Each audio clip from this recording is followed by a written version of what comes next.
Fabulous Designs takes you to the four corners of the planet to discover the world's most extraordinary homes.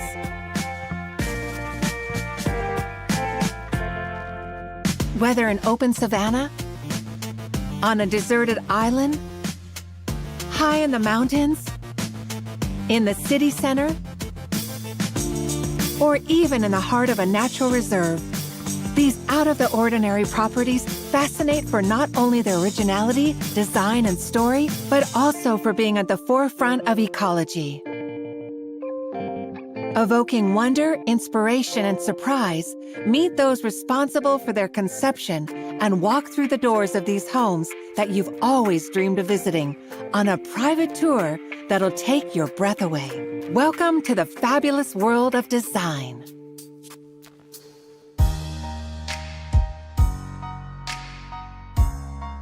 Today, Fabulous Designs takes you to Costa Rica to discover the Pucci family's amazing shipping container home before taking off to Turin in Italy to take in nature in one of the world's greenest buildings.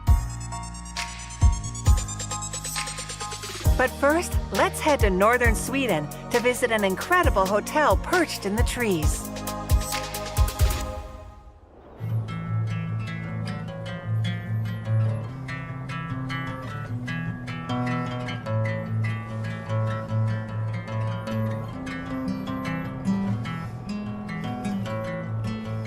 In the discreet village of Harads, the 600 inhabitants see tourists arrive from the four corners of the world. The infatuation for this area, that like many neighboring towns, has suffered from rural depopulation, is the fruit of the amazing initiative of Kent Lindvall and his wife. In fact, rather than leave their region, the couple chose to buck the trend and revive their town by creating a stunning hotel project. The story of the Tree Hotel began 5 years ago when the couple decided to build 6 ecological and stylish tree houses.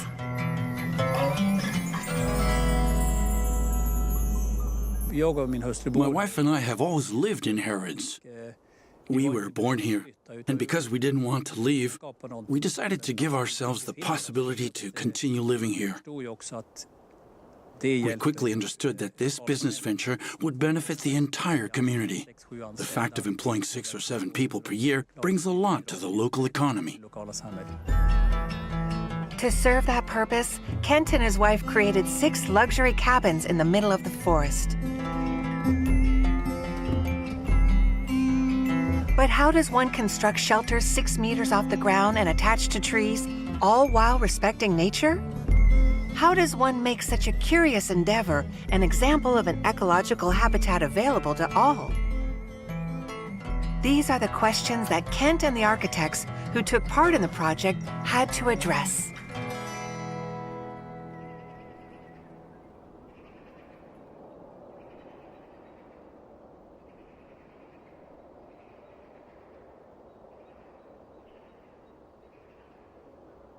The idea is to make you experience the proximity to nature and to give rise to reflection on ecology and sustainable development. The Tree Hotel concept rests on 3 pillars: architecture, design, and nature. To help him in this process, Ken sought the help of his architect friend Bertil Horstrom. He designed the first treehouse and comes back regularly to inspect their construction and to keep an eye on the trees. We can easily cover that with spray paint. Spray paint? Yeah, sure, spray paint. And you won't see it anymore. Then we can add some branches. Did you notice that the tree is moving? Oh, yes, it moves. When Kent came to me with his project, I found the idea completely crazy. But at the same time, there was something about it that I really liked. The idea of building rooms in trees came to us when watching the documentary Tree Lover, made by a friend of ours by the name of Jonas Seberg Augustin. 7 years ago, he got the idea of building very near here a hut in a tree, and he shot a film about it. We noticed that it attracted people, that they liked being perched up there like that and admire the countryside. Realizing this project was for us a way of enhancing the town's heritage and reviving its economy.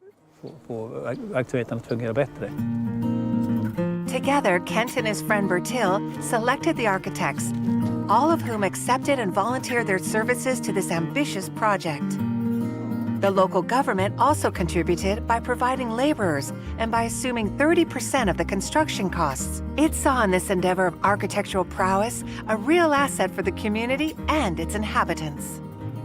To us, it was obvious that the construction of the hotel could only be carried out in total respect of nature. The fact that our huts are suspended from living trees and do not disrupt the ecosystem is in itself an experience. The tree houses can weigh up to 25 tons and exert an enormous amount of tension onto the 25-centimeter tree trunks. The greatest challenge for this type of construction is not damaging them. I think that the people who come here are very sensitive to this notion of respect for nature. As seductive as the concept may be, it must not be realized to the detriment of the tree. Originally, this forest was to be exploited for the extraction of lumber. We can therefore say that the tree hotel saved it from being razed to the ground and opened the way to other forms of valuation. When we embarked upon this project, we had some knowledge of trees, but as inert materials. We had to learn how to utilize them as living organisms, to benefit from their solidity without curbing their growth. And for this reason, an innovative fastening device was devised to ensure each treehouse could be adapted to fit the tree it's built on. All the cabins are lashed to living trees that, in time, continue to grow. Each year, the trunks increase in growth by 1 ring. That is to say that they gain from 1 to 2 millimeters in diameter. The binding mechanism must therefore be adjusted, otherwise the tree would die of suffocation. We must therefore use adjustable metal clamps that we loosen every summer, because the trees only grow in summer. One of the most emblematic tree houses is the Mirror Cube.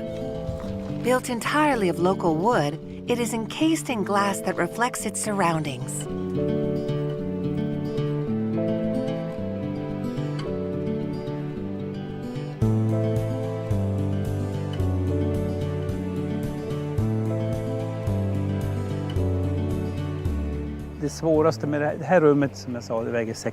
The most difficult thing when we conceived this 16 square meter hut was to balance the structure and to figure out how to suspend it from a pine tree while avoiding the risk of its falling or getting destabilized by the wind.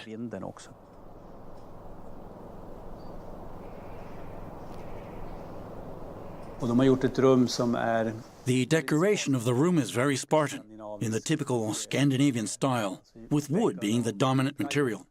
The walls are all of plywood made of the same material as the surrounding trees. The hut is secured to a pine tree. It was therefore logical to use this native material for the decoration. This is the trunk on which everything rests, and there you can see the clamps that we adjust every year. It's important to take care of the tree so that it stays healthy. To realize the construction project, we contracted 4 local enterprises, each having its own specialty. For us, it was essential to be able to work with professionals that we know and whose work we could keep tabs on.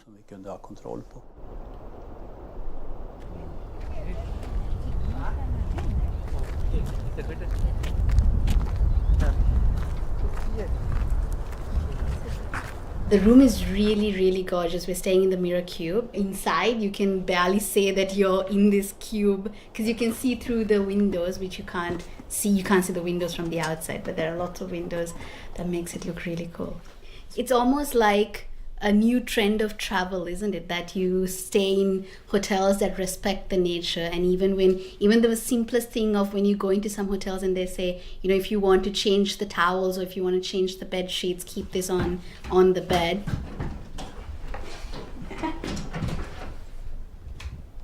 Are you going to be cold? No, it's not so cold. And then places like the Tree Hotel take it to another level because, you know, there is no running water inside the room. The showers are centralized. The toilets are so cool because there is no running water in the toilets either. But they've really like built something that's really one with nature. So it's really amazing. Today, 49% of Sweden's energy is hydroelectric, a figure that should increase to 51% by the end of the year. This source of clean energy has helped Sweden to reduce its CO2 waste from 10 to 6.5 tons per year. It is logical, therefore, that to comply with the standards of ecological tourism, the cabins use this source of energy for their lighting and heating needs.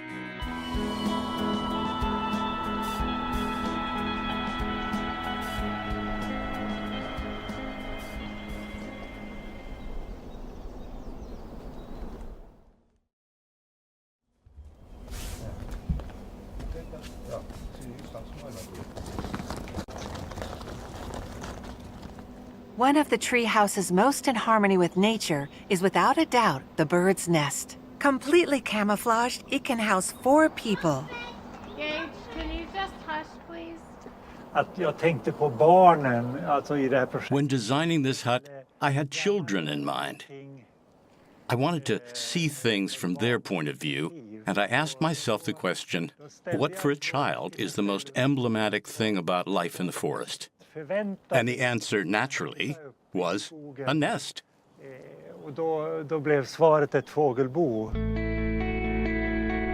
Among the tree houses, one in particular is a real eye-opener. The cabin, weighing in at 7 tons, is entirely coated in black. It offers a spectacular view of the forest. The Dragonfly, with its 52 square meters, can be compared to a palace suite. While with its 30 square meters, the UFO, built from recycled materials, is the favorite among children. And let's not forget the blue pine cone, ironically painted red. This is a wooden construction, the external walls and roof of which are covered in pine wood scales. This is a typical Swedish construction technique, except for the color red, that is completely unusual. Under the high roof, 4 sleeping spaces are available, with 2 single beds on top and a double bed downstairs.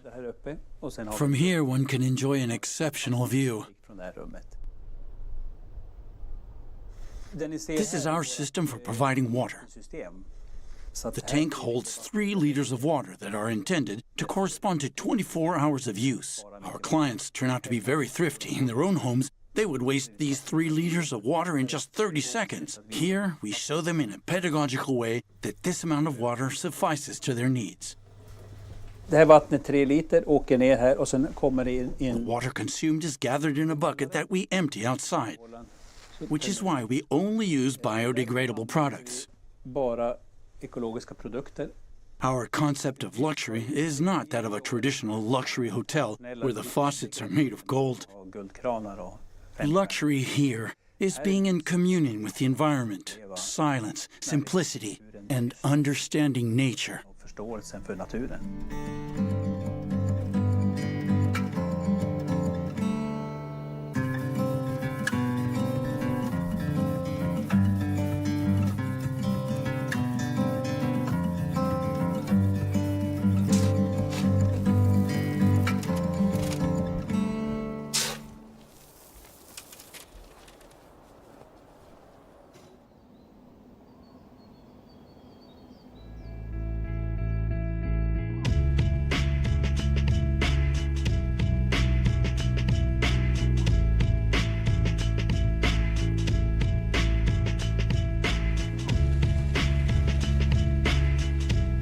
Thanks to the surprising amount of media coverage, the Tree Hotel is today the emblem of Swedish tourism. 82% of all articles about holidays in Sweden mention it, and last year it was the most talked about national enterprise in English media.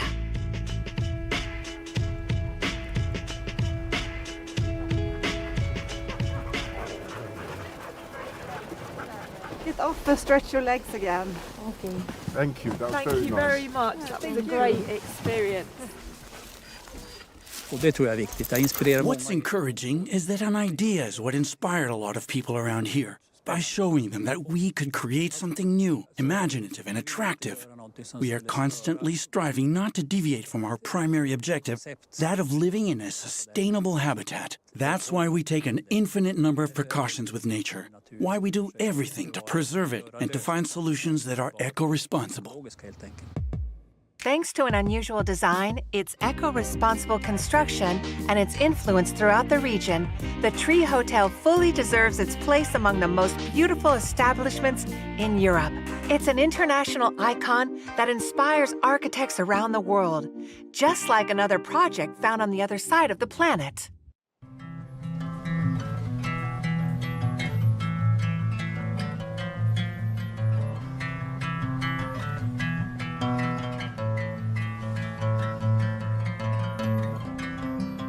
In Costa Rica, in the western suburbs of the capital San Jose, the residential neighborhood of Escazú hides an astonishing architectural design.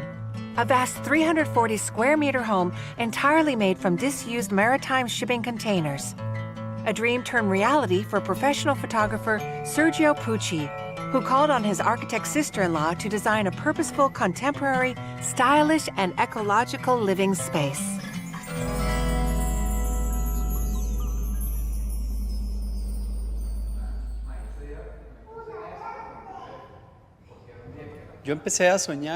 I started dreaming of this house 9 years ago.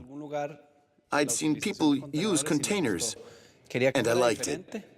I wanted it to be something different, something cool. And as a photographer, I wanted a workspace that would motivate me, that made me want to work and to create with people at my side, to be able to collaborate with others.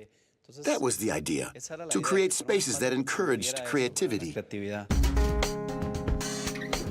If the original idea of building a container home was Sergio's, who is a recognized photographer in Costa Rica, it's without question, however, that it was Maria, architect and wife of Sergio's brother, who made the project possible. She began by designing the house as if it were to be her own, and ecology is indeed essential in her daily life.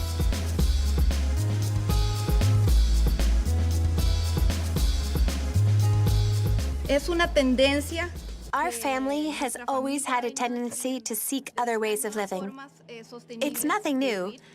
Houses and buildings constructed out of containers already exist. We simply adopted a new way of life and of using the containers to create a living space. Here in Costa Rica, we use containers in the transport sector and for exporting pineapples and bananas. On the Caribbean coast, the shipping industry is very relevant, so we can easily find them.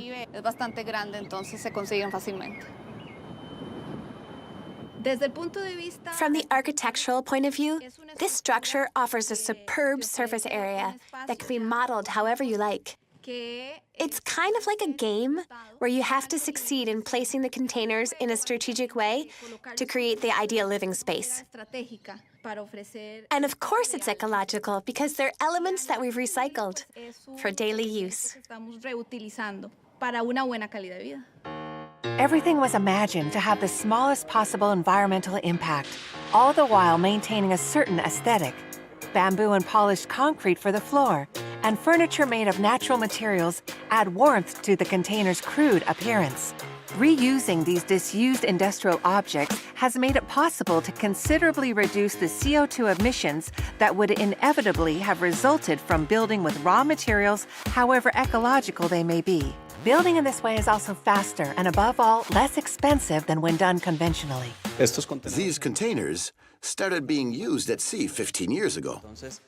Reutilizing them is in itself a step forward. Progress. In this house, there's practically no cement. To build it, we had to make about 20 trips back and forth to bring in the materials instead of 200. We made use of already existing materials. We extracted nothing from nature. Actually, no materials that are usually used. So that's already one positive thing and real progress. Besides, it was extraordinary the day the containers were set in place. In only one day, the workers came and placed the 8 containers. The whole neighborhood dropped by in the street. Everyone was looking and nobody could understand what was going on. This is a residential neighborhood, so seeing a crane unload containers, they couldn't believe their eyes.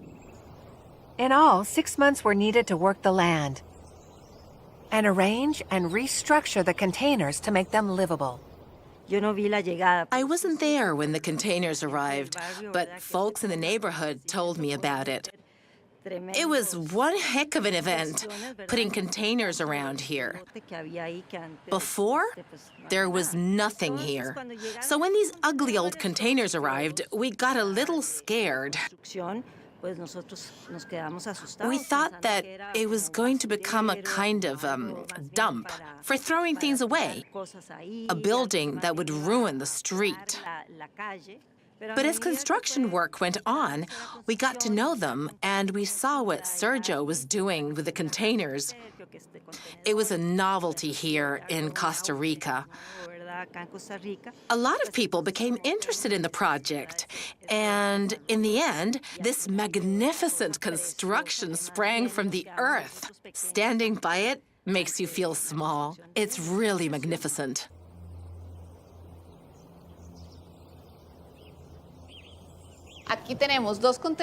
Here we have 2 containers, and there we have 4. 2 on the bottom and 2 on the top, on the first floor. That's where the kitchen and the dining room are. And on top, we have the master bedroom. In the center, we have a multifunctional space that extends to both floors. This is where people get together. The containers are conceived in such a way as to act as a support for other containers, so that you can stack them. It's merely a matter of finding the right balance between the degree of the container's opening and its structural level. This is the western facade of the house. We positioned it, taking into account the direction of the wind, which is northwesterly, and also the position of the sun. The western sun is pretty hot, so we decided to create a system of bamboo panels that you can see in order to be able to modulate the natural light that comes into the house, because it's quite strong in the afternoon. By abiding by these bioclimatic architectural principles, Maria Jose allows the container house and its residents to make the most of the sun's energy as needed throughout the day. This area here is the heart of the house. It's both the living room and the workspace. As a matter of fact, it doesn't really matter where you find yourself in this house, because you're always in some relation to this space. These armchairs were designed to be able to be moved around, so we can put them all in there, in that container. And that frees the living room, turning it into a workspace. Here we do photo shoots, hold photography classes. Sometimes my brother conducts workshops in sustainable development. We do a little bit of everything. We wanted the house to have plenty of light.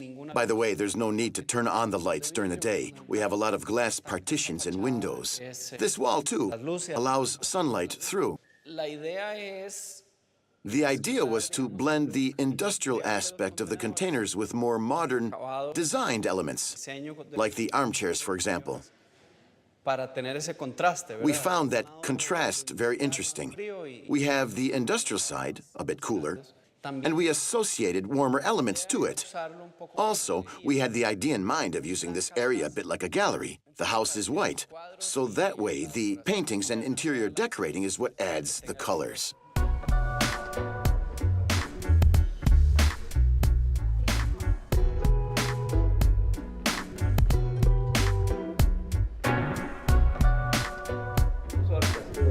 A genuine adult playground, the house for Sergio is also a great asset for the whole family. Like for his wife Melanie, a professional dancer who enjoys all the amenities thought of by her husband.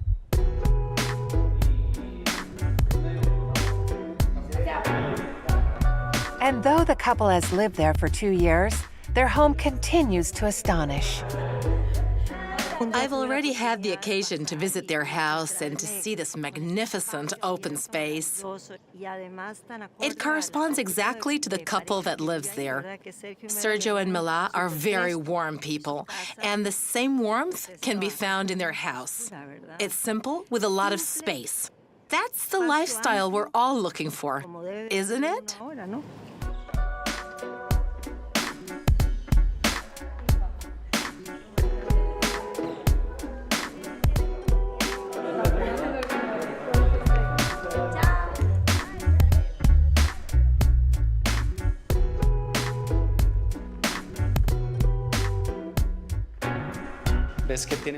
We used a lot of glass, like on the railings, so that there wouldn't be any visual barriers. This way you have the impression that everything is in the same space. Over there is the computer workspace. This container constitutes the second bedroom.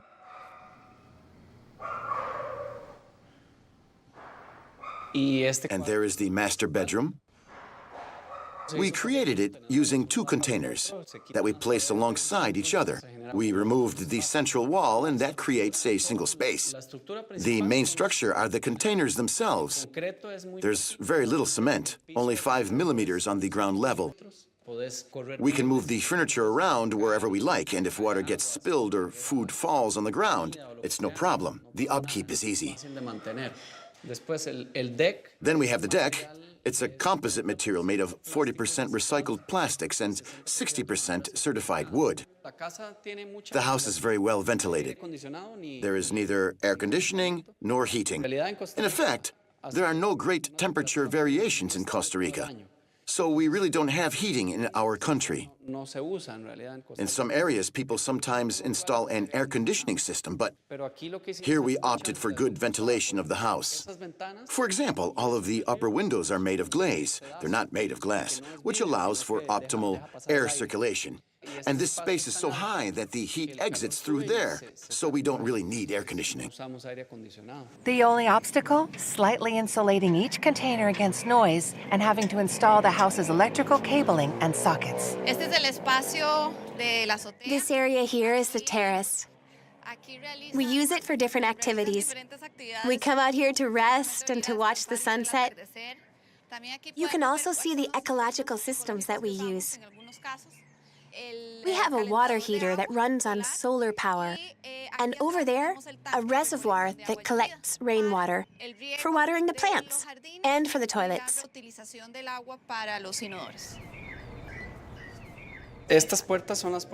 The doors of the containers are original. We removed them to adapt them to the house.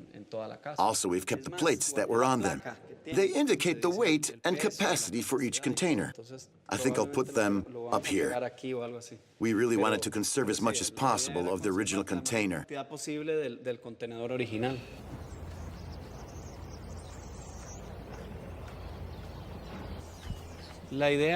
We tried to create a pleasant environment where people would feel good and want to be creative and work. It's a blend of work and relaxation. We put up some hammocks so that Mila can do her anti-gravity yoga. We also have a fireman's pole for coming down and a slack line, the kind tightrope walkers use. We tried to make the place agreeable, different than what you would normally see.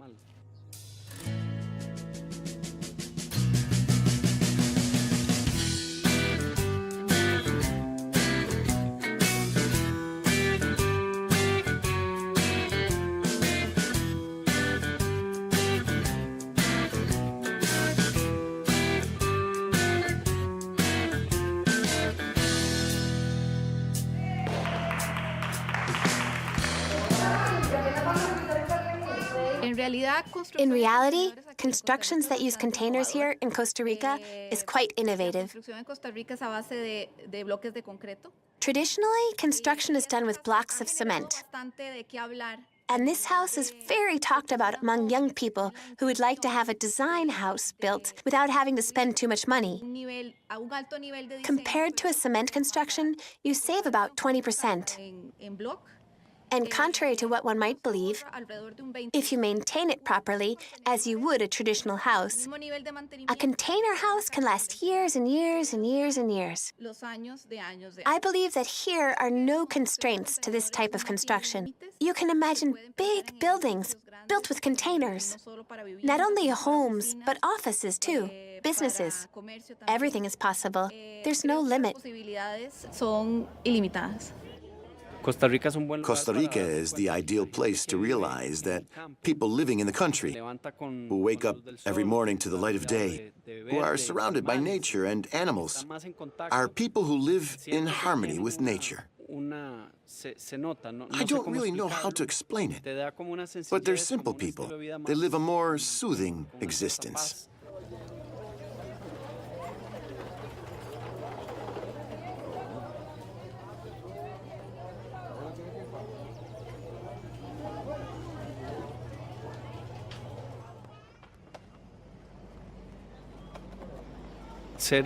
Seeing as I'm an independent photographer, I can travel and go away from San Jose. I'm free to take a day off to go surfing, if I want to. If I drive around in my car for an hour, I can go from a very humid forest to a dry forest, or from a beach to a volcano. That's one of the most beautiful things about Costa Rica. It's a green country with many faces. It's very eclectic.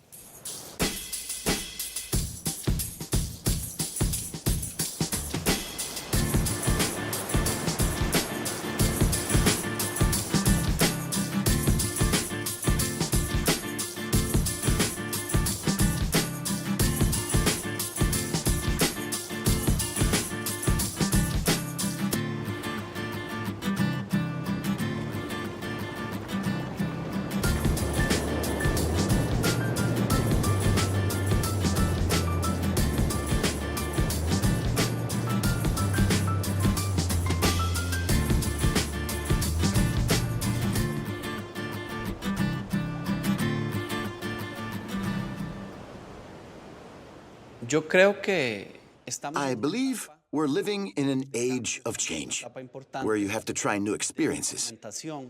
Our ways of life are in the process of changing. Maybe we don't yet know where we are heading, and maybe ours isn't the ideal house. But we chose to try something new.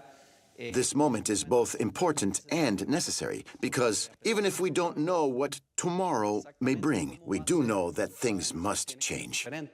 The city is there, everything that makes up our society. We're the ones who created it, and that's something extraordinary. So we have to change our way of seeing the world and create new alternatives, and that, well, that relies entirely upon us. I'm convinced that it's possible. All one has to do is open up and admit that you have to find another way, something different.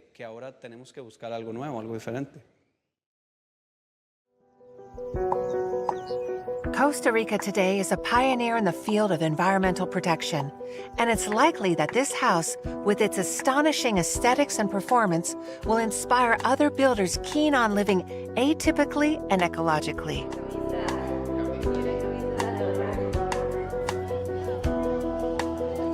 In the past year, more than 500 million containers sailed the seas of the world.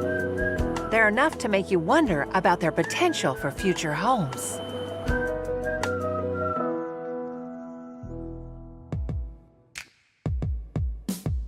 With his container home, Sergio has shown that ecological homes can dazzle with their exceptional design and ultra-modern comfort. A fact our next visit will only further confirm.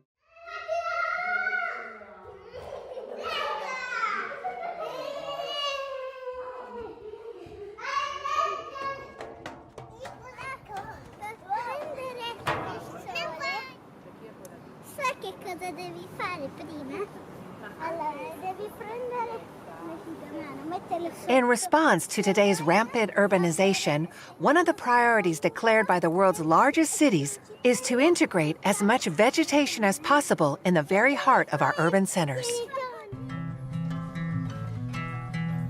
Just about everywhere, new architectural projects are springing up with the aim of offering mankind a chance to breathe and be increasingly respectful of the environment. The challenge to obscure architecture and allow nature to take the upper hand. In the search for a singular and audacious building, we take you to Turin in the north of Italy, where 5 years of effort were needed to erect the imposing 25 Verde, an apartment building composed of 63 apartments that fuses architecture with nature. This green paradise right in the middle of the city was the brainchild of architect Luciano Pia. The important thing is to rediscover and renew the bond between man and nature. Originally, man comes from nature. The city is forced to live in an artificial habitat. But since it is obvious that we would live much better in a natural environment, we wanted to bring as much nature as possible into the city, and therefore reduce everything artificial to a minimum. Halfway between Superga Hill and Turin city center, in the San Salvario neighborhood, the historical cradle of Italy's automotive industry, an old factory from the 70s was completely razed to the ground to make room for this stunning piece of architecture covered in greenery. Highly sought after by private investors eager to root themselves in a growing sector, architect Luciano Pia was given carte blanche to conceive a 5-story apartment building that was decidedly atypical and ecological. So how does one integrate so much vegetation in the middle of a modern luxury building? What materials and what solutions are needed to reduce the energy costs of such an apartment complex?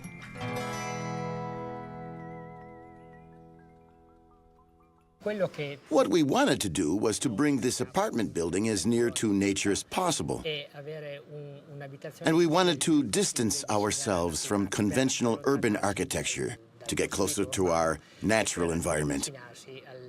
In effect, we started by reconstructing a natural environment, and then we created the apartments on the basis of the free space between the trees. The goal was to establish an intimate link, strong and evident, between architecture and nature. It's a bit like if we'd wanted to build children's tree houses, except that here we're obviously looking at tree houses for grown-ups. In order to realize this urban forest, he selected and planted 200 trees throughout the building. From the balconies to the terraced roofs, as well as in the internal patio, careful to provide each apartment with its own green space. And we tried to vary the forms to avoid repetition. Each apartment is different, as is each terrace, every flower vase. Simply because in nature everything differs from everything else, just like we humans, who are different from one another. So here each person can choose the type of housing that is in sync with his or her way of thinking and lifestyle. Built in the midst of Turin's real estate crisis, the 25 Verde still has about 10 apartments to fill. This is also due to the price that ranges from 4,000 to 6,500 euros per square meter, slightly higher than the local average. Walter and Alessandra, along with their 2 girls, Clara and Zoe, were among the first to move into the 25 Verde. They were captivated by the project. With its abundance of vegetation, the building itself is an attractive environment for its new tenants. Before, we lived in the center of Turin, and I can assure you that we were fed up with the environmental pollution. And when I talk about pollution, I'm also including acoustic annoyances. So we decided to look for a new place to live. And because in the meantime, we had our daughters, first one, then the other. We wanted to live in a place that was more relaxing for them and that was a bit more in touch with vegetation. Here, we're right in the middle of vegetation, with a garden on the roof where our daughters can go every day to find trees, grass, and flowers, and all the advantages of fresh air. Personally, I'd never had anything to do with a vegetable garden. I never got into it. But we decided to create a vegetable garden. We grew fruit trees and salads especially, raspberries too. It was the first time I'd ever tried, and I loved it. It's extraordinary to be able to do that in your own home. And I would never have imagined being able to do gardening in my own home. And also the problem of having to go out for a walk with the kids doesn't exist, because all you have to do is to climb onto the roof and they're right in the yard. That's it. And as fate would have it, they discovered a passion for flowers and plants. Absolutely. Tomatoes, too. They help us pick the fruit, they ask questions, and sometimes they remember a lot more things than we do. It's true. About plants, about the way they grow. While their roof terrace provides them with a magnificent recreation area, it also provides a real thermal advantage because it reinforces the building's inertia. In addition to the well-insulated walls and the bay windows that capture the sun's rays, the 25 Verde benefits from an airtight outer envelope that reduces its energy consumption. The great advantage of this new housing is that it costs us very little in heating. In winter, for example, the automatic heating didn't go on once before the end of November. The slightest amount of heating is enough. In a house like this, that's twice as big as the one we used to live in, we pay the same amount for heating that we paid before. In his quest for a sustainable building, Luciano Pia imagined above all a home that uses as few resources as possible. The supporting structure is steel, and the outer wood chip cladding is made from larch, a tree native to this region. In order to build in the most eco-friendly way, no treatment was used so that each material is allowed to acquire the patina of time. We used Corten steel that rusts and is not treated. The wood is larch that turns gray with age. It gets slightly moldy and takes on a natural patina. Glass, well, we obviously used it to allow light into the apartments. And as you know, glass is made of natural materials like silica and other elements found in nature.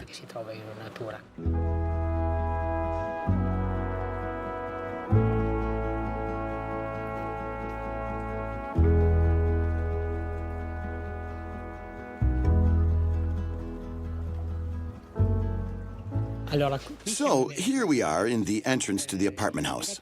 The idea was to create a vast common space where everyone can come and take advantage of the beauty of this garden that truly represents the verdant heart of the whole building. But we also had to design a building that was actually inhabitable, efficient, and technically constructible. So rather than choose a wood paneling that would have looked very defined, very neat, and very polished, we opted for a type of cladding that was more natural and as spontaneous as possible. So we opted for wooden tiles in the very traditional building style. It creates that impression of spontaneity and freshness that a lot of those paneling jobs do not, because they've lost all of that. When we look at the outside of the building, it doesn't look as nice as the buildings you see in downtown, historical Turin. As a matter of fact, the building was conceived as a very introverted construction. It is centered onto itself, a bit like an island paradise in which it feels good to live.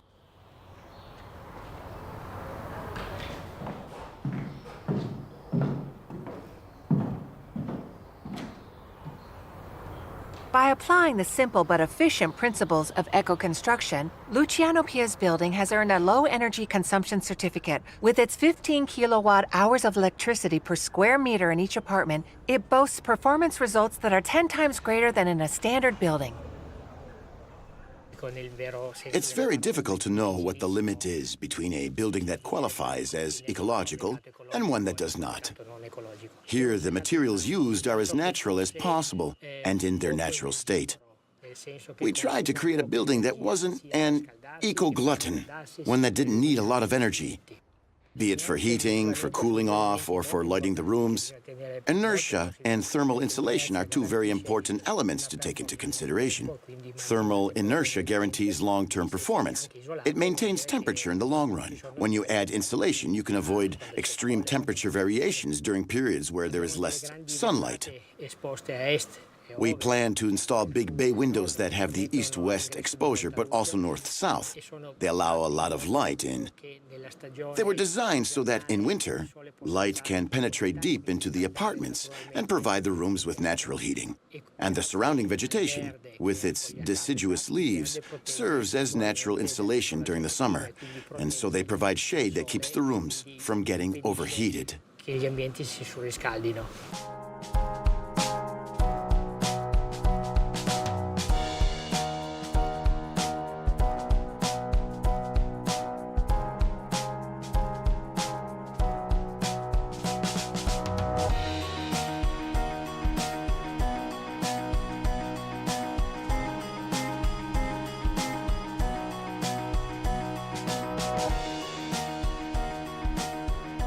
In a neighborhood that is still deeply marked by Turin's industry, the 25 Verde represents an ecological victory that has created a new dynamic that is the pride and joy of all of its residents. One example is Paolo Boto, who moved into the apartment building 2 years ago.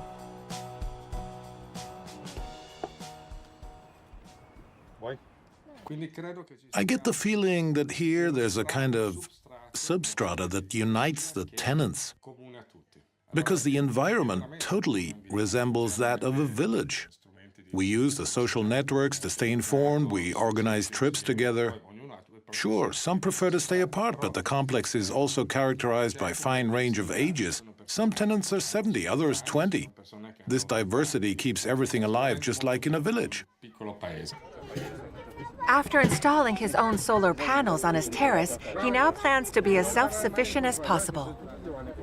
Everyone knows that fossil fuels are on the decline because their cost will never stop increasing and because they'll become harder and harder to find. Yet we have the tools necessary to save energy within our reach. This building has been categorized Class A. In reality, it performs even better than that in some ways. By allowing us to reduce CO2 emission, we gain full control over our energy consumption.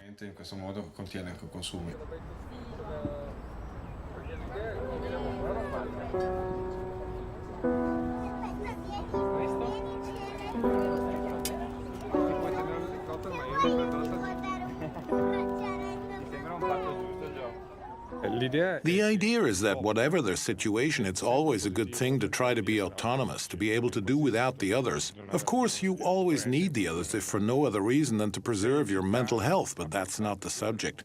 Here, we're in a modern building that lends itself easily to the use of solar panels. We're in a city, within reach of all the amenities that urbanization has to offer. But at the same time, we feel like we're out of the city.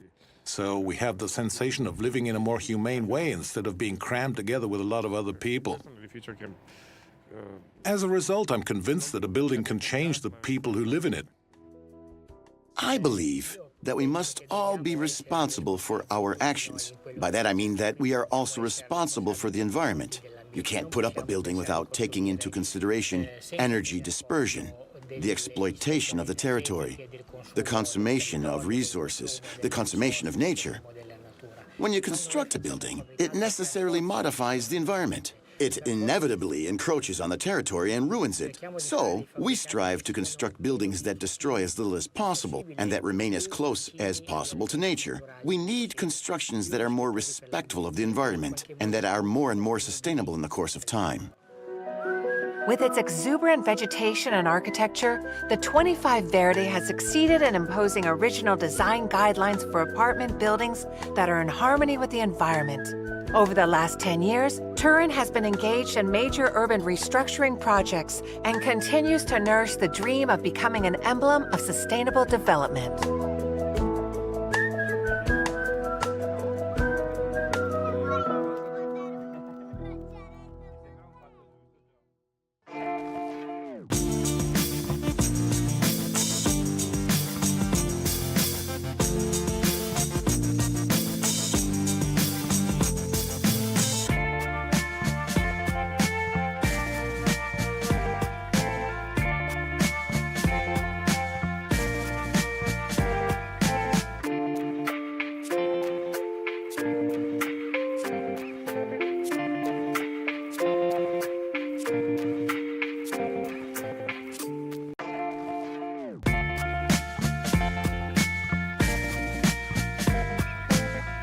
Fabulous Designs takes you to the four corners of the planet to discover the world's most extraordinary homes.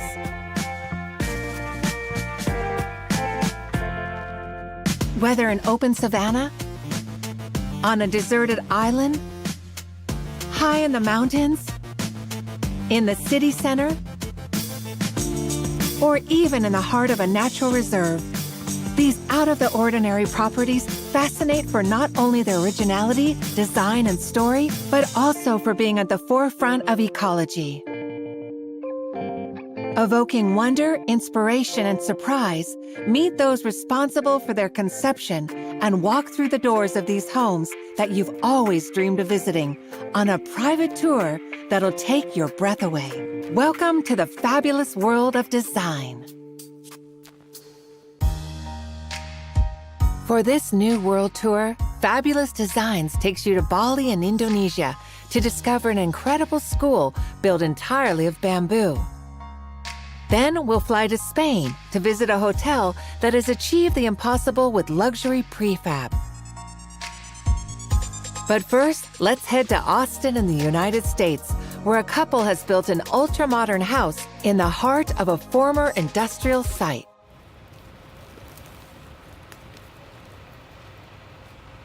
Clean up in order to do up. All over the world there is land abandoned and contaminated by mankind, just waiting to be given a new lease of life. From intensive agriculture to industrialization, there are many causes of land degradation. Some have therefore decided to act and are fighting to restore the planet and give a second life to these abandoned places.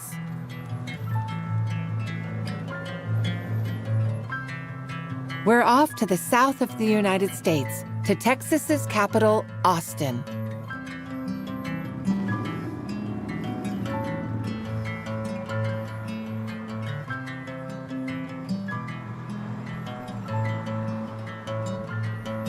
It's hard to believe that in this city, which aims to be carbon neutral, the oil industry reigned until the beginning of the 90s. The desire to give a new image to this historically poor and neglected area led Christopher Brown to decide to build an ultra-modern family home on a former industrial site.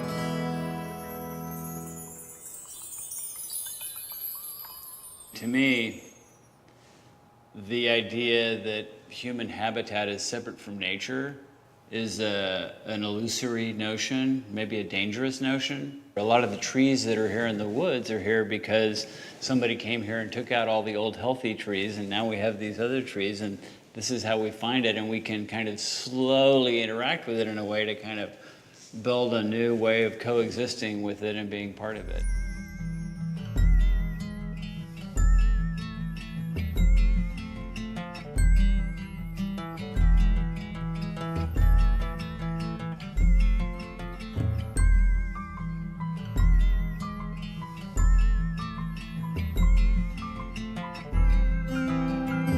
To make this project a reality and settle there with his family, he chose to collaborate with a firm specializing in eco-friendly construction, both an environmental and architectural challenge for the team that took on the project. To work on this site was challenging because there was that whole remediation aspect. We had to excavate this pipeline, clean up the site, and then build a residential project over this remediated site, while still taking advantage of certain aspects. No, it's not unlike Duchamp and Objet Trouvé. I think Chris was really interested in not erasing everything, but capturing that industrial nature and still showcasing it.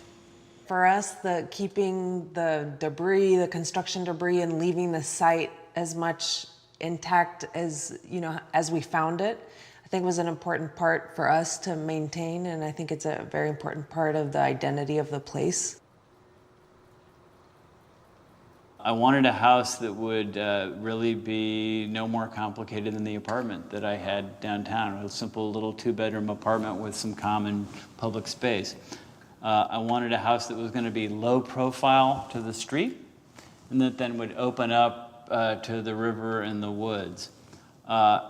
And most conceptually, I wanted a design that would articulate this idea of the interface between industrial development and wild nature.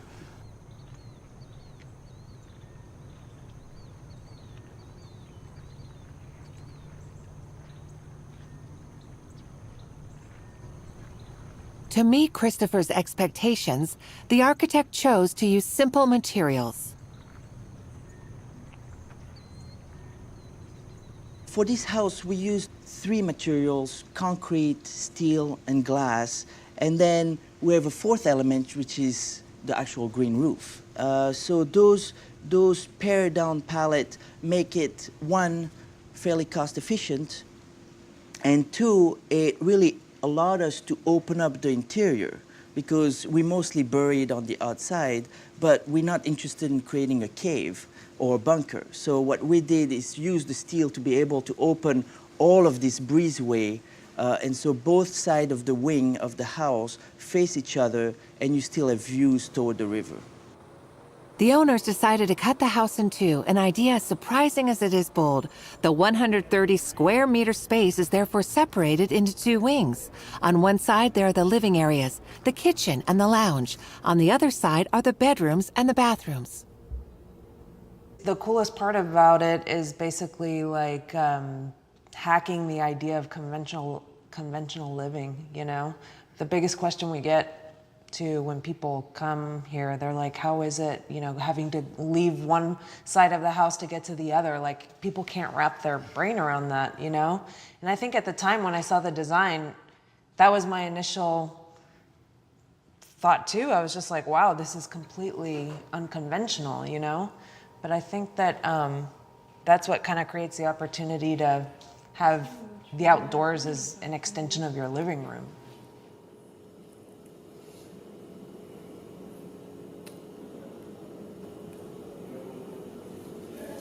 Hugo, Christopher's son, has adapted perfectly to the unique design of the house.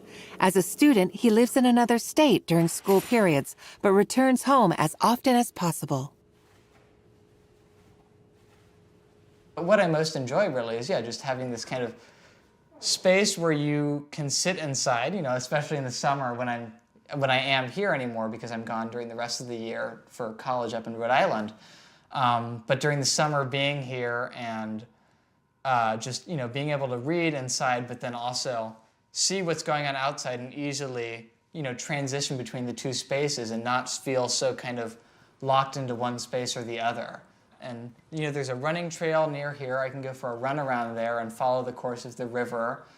I can go, you know, walk down to the woods right down there. I mean, for me, this house is most interesting to me as not only a metaphor, but also as a kind of a reality of this kind of digital analog landscape, you know, this borderland, like I was saying earlier. I think that's very much a part of our society going into the future when we're kind of going back to a kind of nomad state where, or like the people in the position of power are actually not so visible. They're actually the people who are able to vanish into a space, you know, that is kind of metaphorically and physically like this one.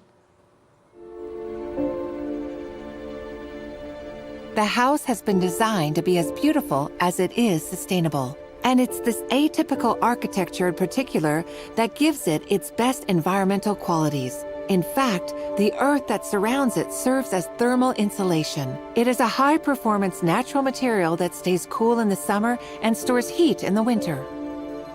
To enhance this energy efficiency, a hydronic radiant heating system was installed in the floors and ceilings.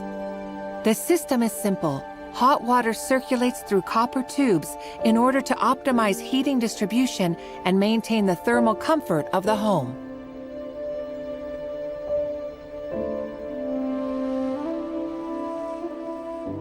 One aspect to really help us improve the efficiency even more was to use a very high efficiency glass. So we're using double pane glass. They have a layer, it's called the low E glass. So it's a metallic layer on the interior pane of the glass that reflects a lot more the radiant heat. And then we also added one of the two pane has a slight gray tint that further improved the efficiency of the glass. All these elements combined have considerably reduced the emissions of the house, saving approximately 30 to 40% of the energy. I think that's an interesting thing. This one piece will make 52 layers. Watch on mobile devices or the big screen. All for free. No subscription required.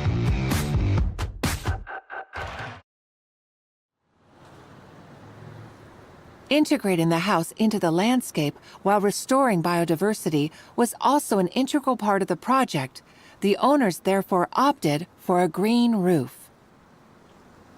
To design it, they called on John Hart Asher, a researcher with a mission to create and restore healthy landscapes. super formal. John, now a friend of the owners, had to take on the challenge of reintroducing native plants to the site. The big challenge was, given the goal of the project is, yes, we want a green roof, but more so, we want to look at a restored landscape. That's where we really had to come and say, okay, what measures are we going to take to get that back?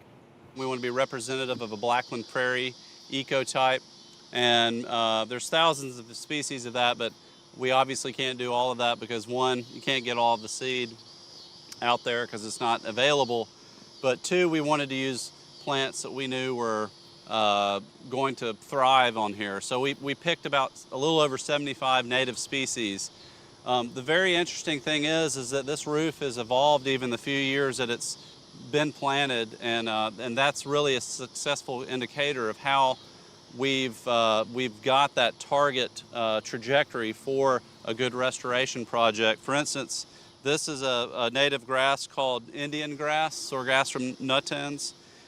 This is a later successional species grass, and this grass is also obligatorily mycorrhizal, which means that unless there's a certain type of fungus, a mycorrhizae growing in the media, then this cannot survive. So that means then, one, we've got a later successional plant, a plant that usually shows up after a prairie becomes more and more mature.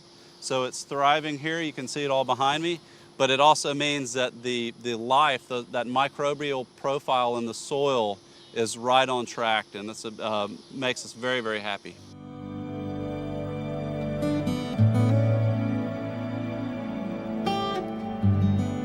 The green roof, especially this kind of green roof, which looks like a prairie.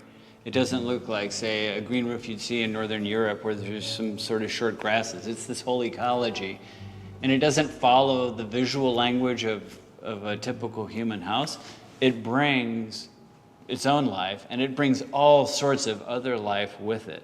Plants bring certain insects, and the insects attract certain birds and certain reptiles, and then the mammals come look, and it's kind of astonishing, really, to see how you can, turn your house into like a natural zoo. At any moment, if you rest with like the manicuring of the place, like nature's always right there waiting to swallow you. Like it's basically can take over at any time, and the balance is really fine. Sometimes you get good surprises and sometimes you get scary surprises, and you have to learn how to negotiate a new way of doing that, right? Like, didn't you find a snake outside the bedroom door the other day? Yes, a huge, when you were home alone? A huge snake. And that happens all the time. All the time. It's always a surprise. It's shocking.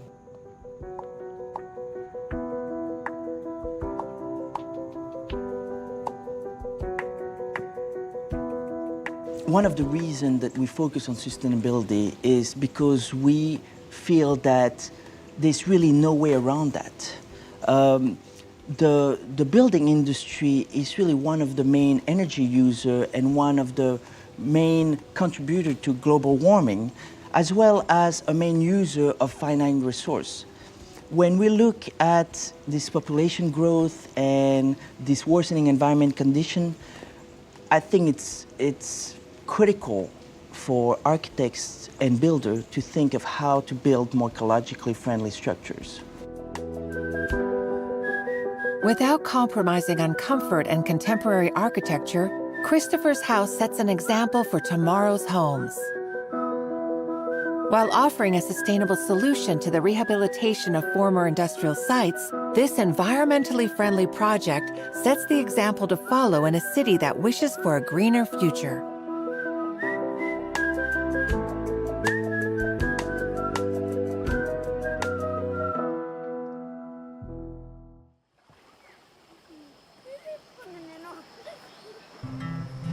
We're now in Indonesia, on the island of Bali, a popular tourist destination known for its beautiful landscapes, to discover a rather unique school. Named Green School, the establishment is as fascinating for its architecture as for its openness to major environmental issues. The initiative is unprecedented. building a school made of bamboo in the middle of the jungle, maintaining the strictness of traditional teaching while building children's environmental awareness. John Hardy is a former jeweler. He moved to Bali more than 30 years ago for work. After falling in love with the island and its inhabitants, he decided to stay and get involved in local life. Convinced that we could build differently and make the most of Balinese expertise, he decided to set up the Green School in 2008. It is now considered the greenest school in the world. I went to schools, and I hadn't been in school for many years, and I didn't like school, and they were ugly. And boxes, and nasty, and small, and I thought, I can't send my kids to a school like that. So I decided to build, with my wife Cynthia, a bamboo school. We didn't know what we were doing, but we did it. And people came from all over the world to go to the school because it wasn't a nasty concrete box. But what does an eco school look like? How do we construct a bamboo building and use the jungle's natural resources? How do we raise a responsible generation that's kinder towards the environment? These are the issues that John Hardy and his team decided to address in building this unique school with an architectural style that was designed to resemble a cathedral. No, it's kind of a trick that the church uses. The church builds beautiful big buildings, cathedrals, and people go to the cathedral and they're in awe of this amazing architecture. So this is a cathedral to green education. So people who come here are in awe. And so when people are in awe, it's really powerful. They do things.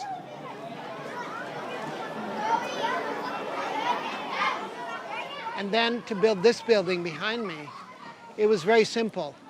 I said 1 inch go like this, and then the other end should go the other way, and then in the middle it goes together like this, and that's what happened. And it started with a model, and the model was sitting here on the ground, and the workman built it. The Green School is located on an 8-hectare campus. The central structure is the heart of the school, a building that resembles a snail when viewed from above. All around, there are classrooms scattered throughout nature. There's also a mythical bridge crossing the river.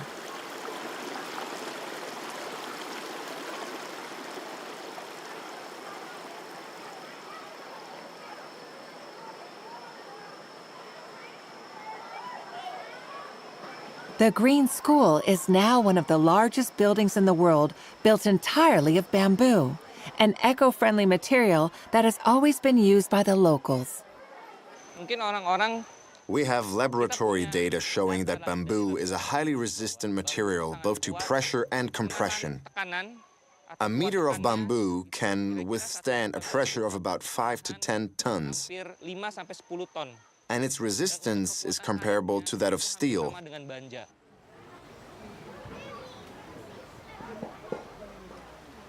Another advantage is that bamboo is readily available, especially in tropical countries such as Indonesia. It grows easily everywhere and is not a problem to obtain. And finally, bamboo is a plant that grows very quickly. It can be harvested within 4 to 5 years. At that age, it is mature enough to be used as construction material.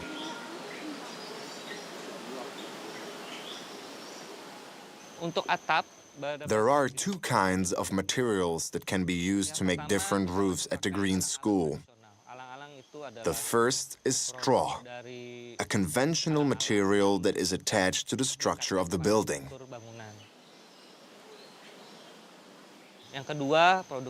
The second one is pilupu, which is bamboo cut into small pieces and flattened.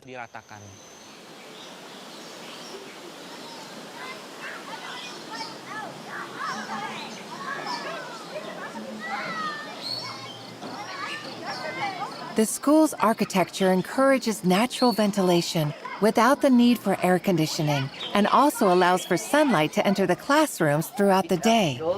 Of all the dinosaurs. The asteroid impact All of the furniture from the chairs to the students' lockers are also made of bamboo. The school's design allows the children to be in direct communication with nature throughout the day. To make the children mindful of the environment, sustainable development courses have been integrated into the school curriculum.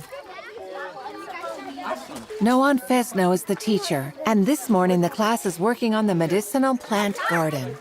We've been working in the medicinal garden for 2 years with the kids. It started just as an empty field, and through time we've had a chance to design where the plants are going to go, what's going in the garden. We also have been taking different plants in the garden and creating a website where all the plants are classified. The difference between Green School and other schools is the walllessness of the school. When you have no walls in a school, it allows for chance things to happen, such as a butterfly flying through the classroom. 2 days a week. Kids will ask questions like, why are there yellow lines around the class? And you can explain to them this is sulfur to keep snakes out. And just that idea that the environment isn't behind a wall or a window is a really important ideal to uphold. The teachers really have the opportunity to explore and use their environment to the best of its potential. And so we are absolutely able to exercise our creative spirit as professionals.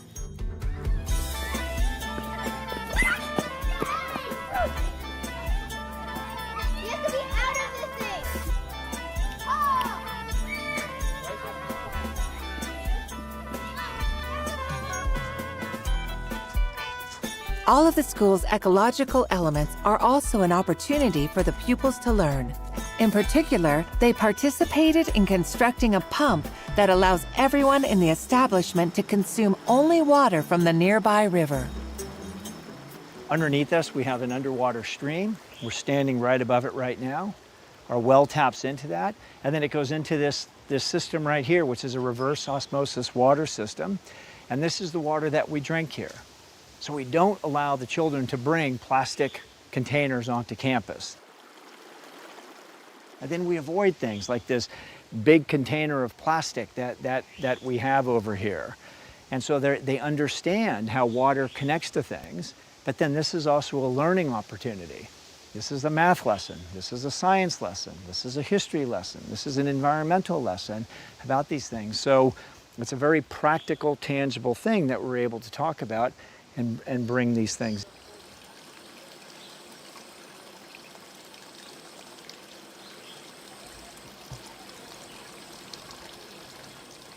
We're actually standing above these freshwater fish tanks that are right here, and there's fish swimming around in these big tanks.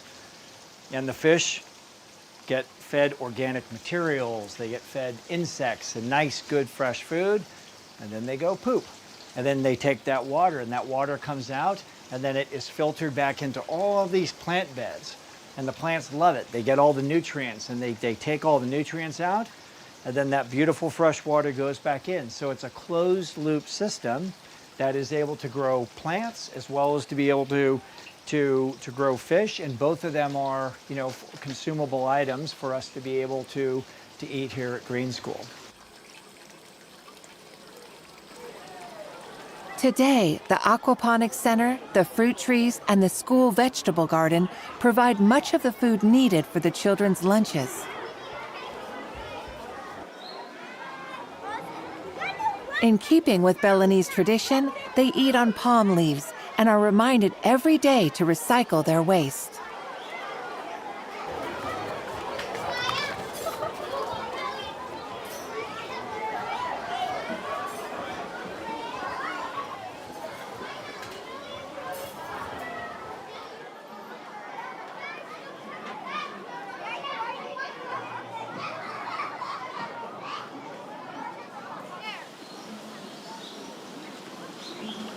In its ecological approach, the Green School seeks to advance towards complete energy self-sufficiency. In addition to the solar panels located around the central building, a large turbine called Vortex has just been built. The system creates energy from the river water, and unlike solar energy, the turbine can operate day and night, whatever the weather. We had this hydro vortex technology project. And the way that it works is that there's a 50-meter tunnel here that goes off the river, and the water comes into the river and into the vortex here, and it spins this turbine. It spins the shaft right here. The shaft connects into the generator. That generator connects up to our battery bank, and we believe that that will be enough energy to get the school completely off of the energy grid and operating in what we like to refer to as a carbon positive way. We're actually giving back to the environment and back to the energy grid. So it's a really powerful opportunity.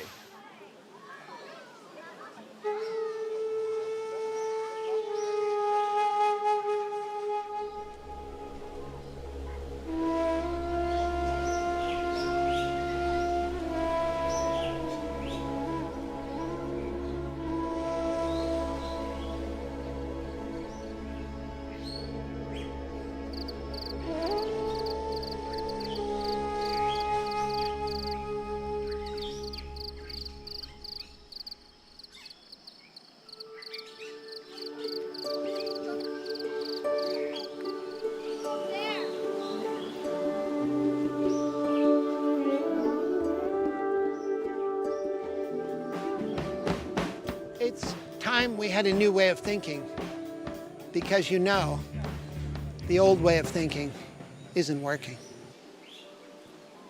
It's great to be as green as we are. We're not finished. Every day, in every way, we move slowly toward greener and better. And that's our mission, is to make Green School greener.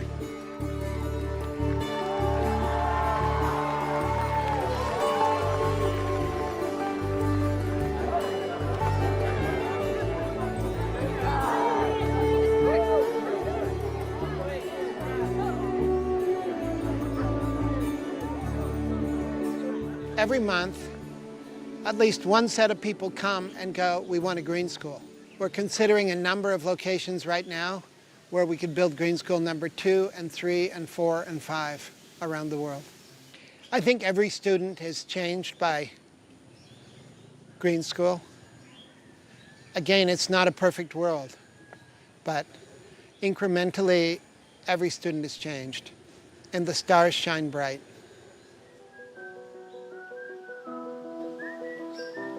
The Green School is a real success and has attracted attention worldwide.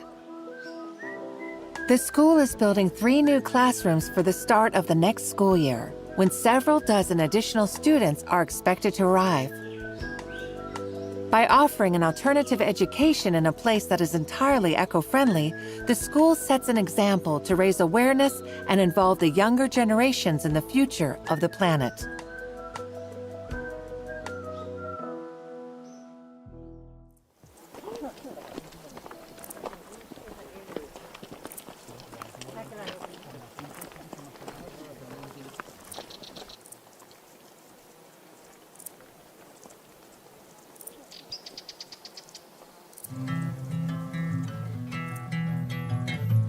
Although there are more and more initiatives around the world, prefabricated construction is struggling to establish itself as a viable model. Although it suffers from negative misconceptions and still raises a few questions, this technique has indisputable ecological advantages and can be adapted to any architectural project. By opting for prefabrication, construction times are minimized. This means less environmental impact on the ground and optimized energy performance from the building's assembly. Located in southern Europe, Spain, with its dozens of seaside destinations and warm climate, is a tourist El Dorado. But the country boasts unspoiled treasures that lie far from the real estate havoc at its coast, which is invaded by millions of tourists every year. On the Costa Blanca, a 2-hour drive south of Valencia, the Vivood Hotel, nestled in the heart of the Guadalest Valley, recognized for its historical heritage, boasts an unparalleled environmentally friendly design. What we have designed and built here is neither a building, a hotel, nor architecture. We're proposing, today we've conceived a space for tranquility, for silence, and for evasion. Before opening the doors of his hotel, Daniel had to wait almost 4 years between his first sketches and finding the ideal land. After looking at more than 30 places, he finally set his sights inland, about 20 kilometers from the first beaches. An abandoned wildlife park that had to be entirely renovated. To develop his idea, he relied on small-scale architecture, highly efficient micro-cabins adapted to the distorted valleys. When I was still a student at the university, sustainable development was in vogue, booming, and we wanted to make this vogue a reality. A more precise and defined reality. You see huge buildings everywhere, magnificent structures that are supposed to be sustainable, but where the energy needed to build them is totally contradictory to their purpose. Vivood starts off both as a criticism and an alternative to sustainable solutions, based on common sense, on the use of local materials, and effective, intelligent use of the energy, not only for the lifespan of the building, but also for its construction. To help him with the project, he received financial support from private Spanish investors, as well as architect friends. Together, they created their own agency to carry out the project. Among them, Agustin Marie, who has been working with Daniel for 3 years, is convinced they have created a unique concept for Vivood.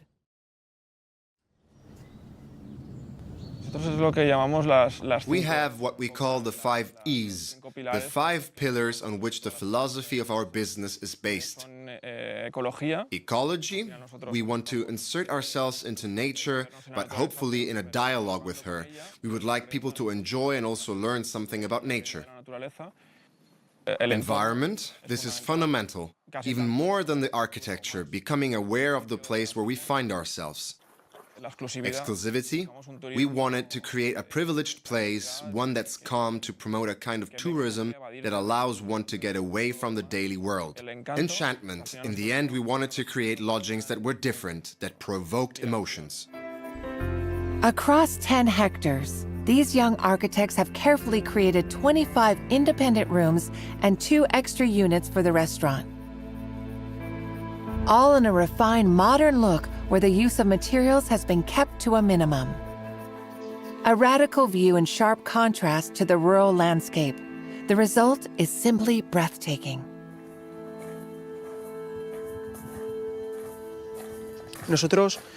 We designed a system of ventilated facades for all our habitations, where the most important thing for us were the tonalities and sustainability. We used the same tropical wood for all of the hotel's elements. In addition, the panels of black wood cement enhanced the integration of the rooms into the surrounding vegetation.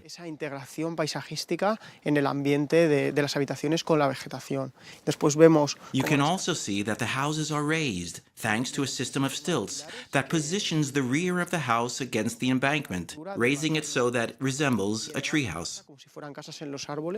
This provides more intimacy, a better view, and in this way the client feels uplifted in direct contact with the treetops and nature. Each one of our constructions is entirely demountable and recyclable. If we decide to leave the area 30 years from now, these one-piece modules can be disassembled in the same way they were installed. The frame, all metal, and all the cabling can be removed without any problem. Here we have the finest room of the hotel. It's a suite with a private outside jacuzzi. We call it the Lion's Den. In the past, when this was still a zoo for protected species, this was where the lion's cage was. It's a magical place with a unique view. It's the best place in the hotel. Here, you can feel the spirit of the wild animals that lived here. To produce our electricity, we have a combined system. On one hand, we're linked to the standard power lines, but the greater part of our energy is provided by solar panels, photovoltaics, installed on the roof of the restaurant. The hotel has a low energy consumption and is therefore almost self-sufficient in energy. The bioclimatic south-facing design allows it to further limit its needs while preserving a stunning natural setting. We took orientation into account and added certain systems to protect from the sun, such as the windows with their reflecting surfaces and the system of blinds. We also considered the rains, since we find ourselves in a natural environment where there's a lot of water runoff. The terrain is very irregular, which is why we raise the rooms, both for the client's enjoyment of the view one gets up there, as well as to allow nature to follow its course without intervening by channeling the water. We let it flow down into the valley, to the dam, as it always has.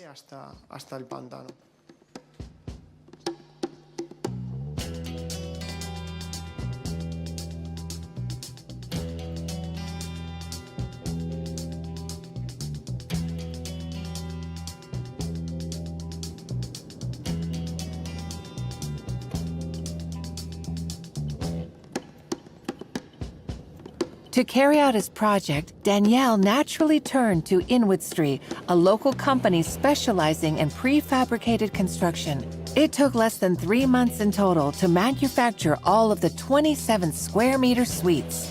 Record time. We had to build the hotel very quickly, so we worked on two fronts at the same time. On one hand, the development of the terrain, and on the other, the prefabrication of the hotel's architecture, which was entirely done here for speed and efficiency.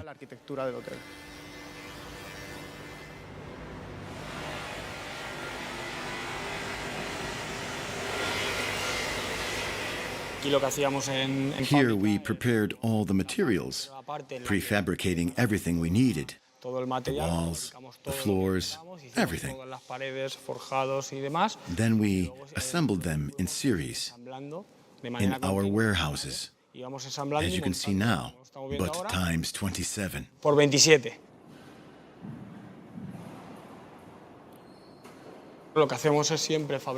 We always start by building one piece, life-size, on an industrial scale. The main structure here is made of wood, with cross beams every 60 centimeters.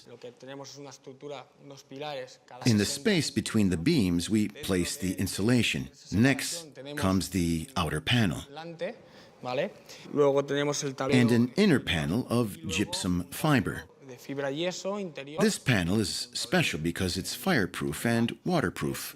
We mount them on the inside in every room. The whole thing goes under a giant press. The heat and the pressure generated by the press binds all the elements together, which yields the best results on the structural level, on the mechanical level, and in terms of energy efficiency. The composition of the wall is 85% insulation. It is easy to understand, then, how the habitation is bound to yield the best of energy-saving benefits.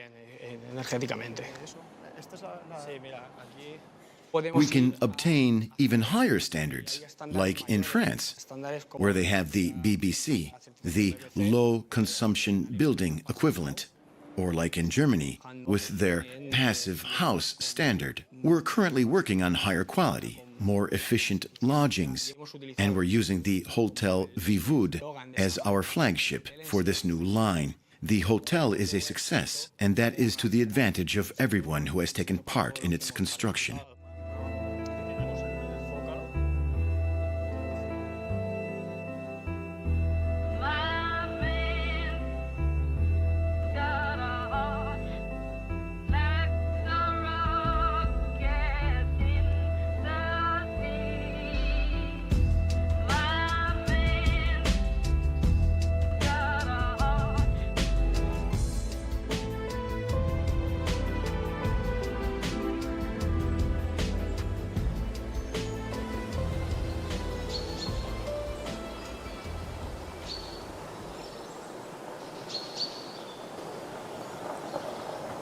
In a steep-sided area surrounded by mountains, the Vivood enjoys a rich biodiversity that it strives to preserve. Integrating a luxury hotel there was therefore a particularly delicate operation. Despite the difficulties of the terrain, no trees were cut down during construction, but the entire plot had to be restored. As for the structural work, Danielle and his team called on companies from neighboring villages, natives of the region who know every inch of the valley perfectly. The job consisted in removing all the cages, all the metal and cement to recover the terrain and restore it to its virgin state, as it was before, to cancel all traces of human intervention. We're used to working in the mountains like here, and sometimes in worse places. Most of the work had to be done by hand. We'd never done a job like this before, though. At first, we thought the structures were kind of bizarre, because we weren't used to it. But later, talking to folks, we changed our minds. When I first saw the boxes, I thought, what is this? Today, it's different, definitely. Well, I don't really know because I still haven't had the chance to overnight in one of these rooms. But I'm sure they're great, because the hotel's booked. It's super positive for the region, yes, indeed. I remember there was a road building project here once near the village. They started to excavate using dynamite, and the people said no. The villagers here are pretty sensitive to the environment and to ecology.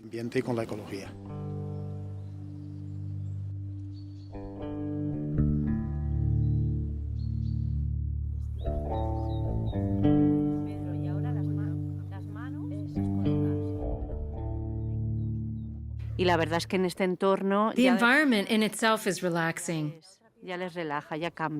I've taught yoga classes elsewhere, but doing yoga in this setting is really something else. The silence here is also very important. It helps enormously. For me, yoga is an activity in perfect agreement with the hotel's concept.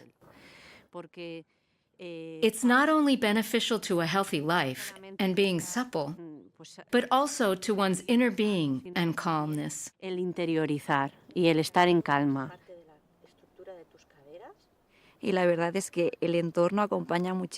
environment contributes a lot. The sound of nature envelops you. It helps you to disconnect and flow into the lesson and concentrate on yourself. It's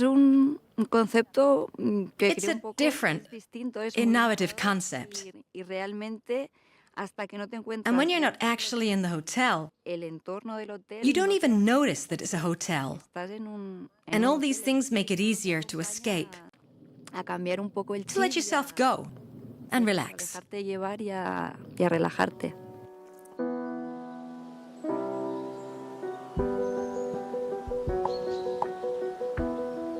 In general, the role of the architect is over when the building is completed. You write your name on it, and that's it. Not here. We work on sustainability day after day. We watch how the buildings are used and try to improve them on the basis of the comments we receive. Buildings and architecture are for people. They are not just things to be looked at, but to be used. There is nothing better or more sustainable than being able to take everything apart and keep the impact on the terrain to a minimum. Should it no longer make sense for us to stay here one day? I think we have to do away with the taboos, the fears linked to the former constructions, the buildings that destroyed huge portions of our plant heritage. We've got to get it into our heads that it's a vital resource, one that must be used in a respectful way. Daniel Mayo and his partners now hope to raise awareness of environmental issues throughout the Alicante province to promote more responsible tourism. The goal for the future? To design 5 hotels in Spain with increasingly high environmental standards.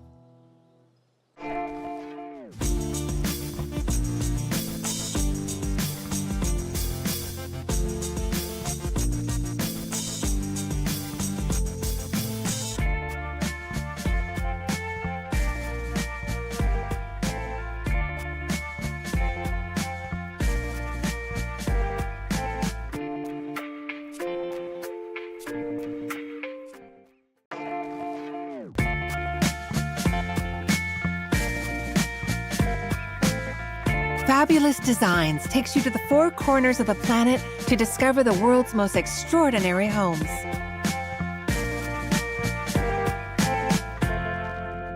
Whether an open savanna, on a deserted island, high in the mountains, in the city center, or even in the heart of a natural reserve, these out-of-the-ordinary properties fascinate for not only their originality, design, and story, but also for being at the forefront of ecology. Evoking wonder, inspiration, and surprise, meet those responsible for their conception and walk through the doors of these homes that you've always dreamed of visiting on a private tour that'll take your breath away. Welcome to the fabulous world of design.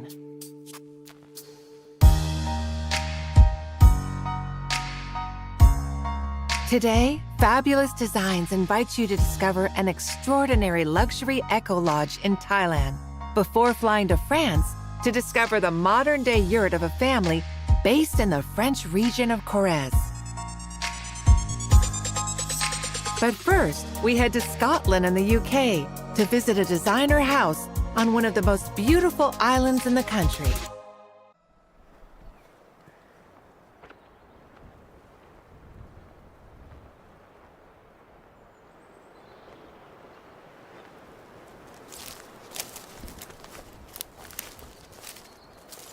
Many people dream of leaving behind city life and moving to the countryside, somewhere remote or even secluded where nature reigns supreme. But only few actually take the plunge.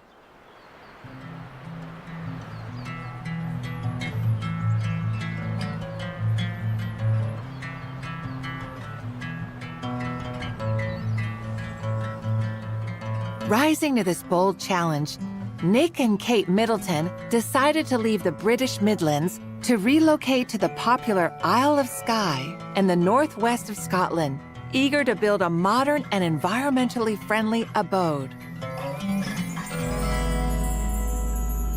It's an interesting process, making something from the beginning. And when we first came here, the land hadn't been used for a long time, so it's quite a responsibility to then put something in the landscape. Enthralled by the raw green landscapes of the island, they built a cottage on their rocky plot of land in the Bay of Fiskevig. What started out as a holiday home is now being transformed into a main residence for the whole family. After buying the neighboring plot from a retired local farmer, they began building a second, larger, but equally environmentally friendly house. To finance their project, they rented out their first home on a seasonal basis. It is now ranked among the most beautiful holiday rentals in the UK. So how does one build an ancient land without destroying it?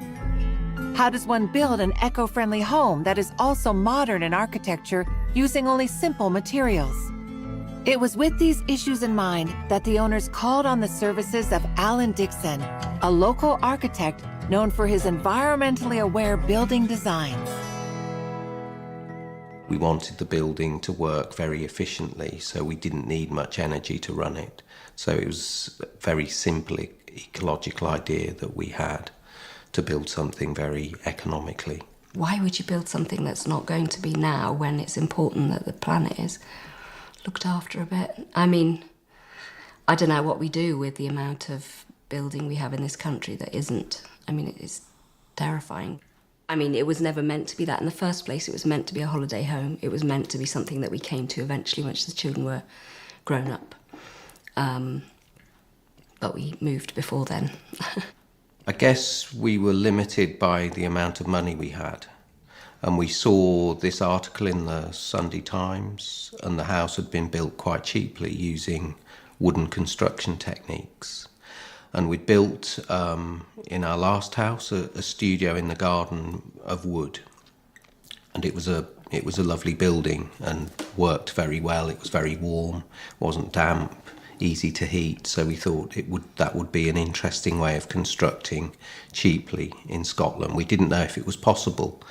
And it was by chance that we came across Alan Dixon of Rural Designs. It was a place I was staying. I'd never heard of them. And Alan was very keen. He could see, I think, that we, Kate and I, were interested in doing something very contemporary. And I think he saw it as an opportunity for the practice to do something unusual. I think he thought, we've got guinea pigs here. Yeah. I can try some exciting designs with these people. And we hadn't really understood that until the end of the process. But quite often he would say, well, it's an experiment.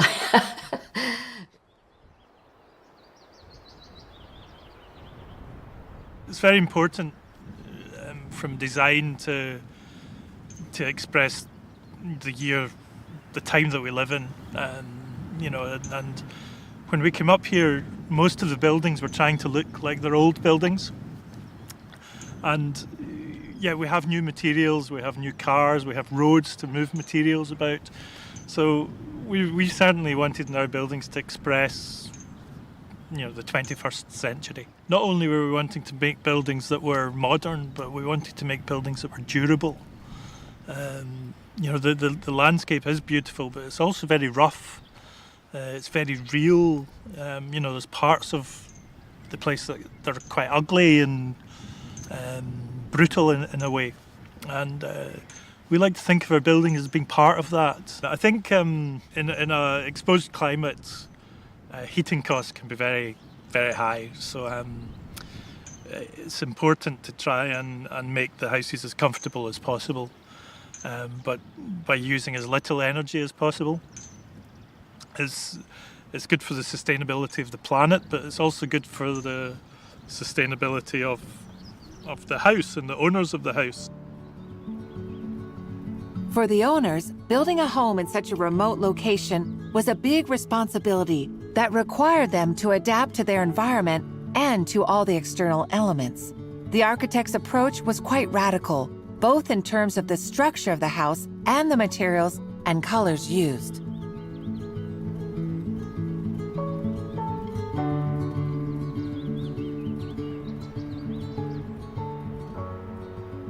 So this is the hen house. The building's a very simple shape.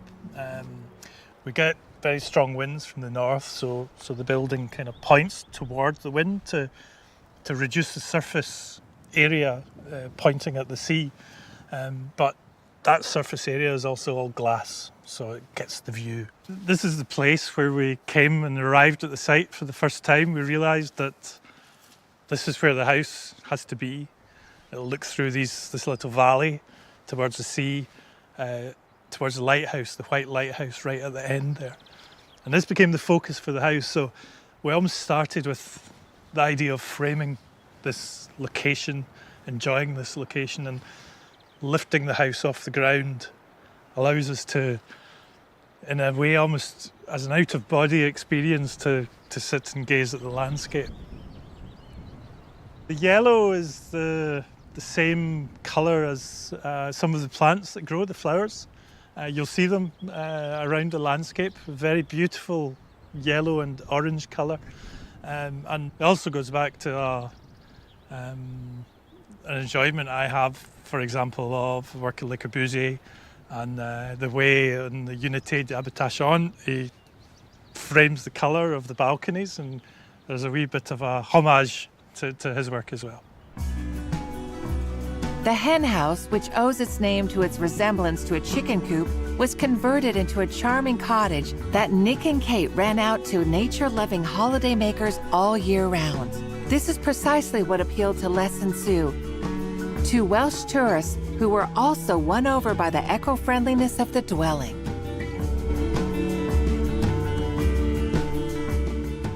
We're up in Skye about 2 years ago, and we wanted to come back, and so we were looking for a cottage, and then in one of the national newspapers they had the kind of 10 best cottages in Skye, and this was one of them. So they're all, mainly modern ones, a few old ones. And so we looked on the website, and but it was recommended as one of the best cottages in Skye. And I'm a town planner, so I love modern houses, so it's great. When we first pulled up, outside. I thought it looked like an enormous garden shed, but I knew from the pictures that I'd seen that it was really modern inside. And so when we came through the door and came through, I thought, oh, wow, this is lovely, really lovely. And of course the weather's terrible, but in here you feel really cosy, warm. It's ecologically sound, which is very good. It's devastating to see what's happening to the environment. So it's good that something like this is, so hopefully beneficial in terms of bringing people to the island and caring about the environment as well. The small 70 square meter house was built on stilts to limit its impact on the environment. To save costs and optimize energy efficiency, Alan Dixon's firm relied on reinforced insulation and the use of a wood stove. The orientation and opening of the house were also carefully thought out to make the most of the available sunlight. The small rooms have small windows and the big rooms have big windows. A lot of the heat in the house comes through this window which faces south, and during the day this allows the space to heat up so that we're not relying on electricity or other kinds of heating. So you call that solar gain. It shouldn't be that we have sustainable design and other design. I think it's responsible for every building to try and make the most of its environment and the path of the sun or the views of the building. All of these things are important, no matter the building.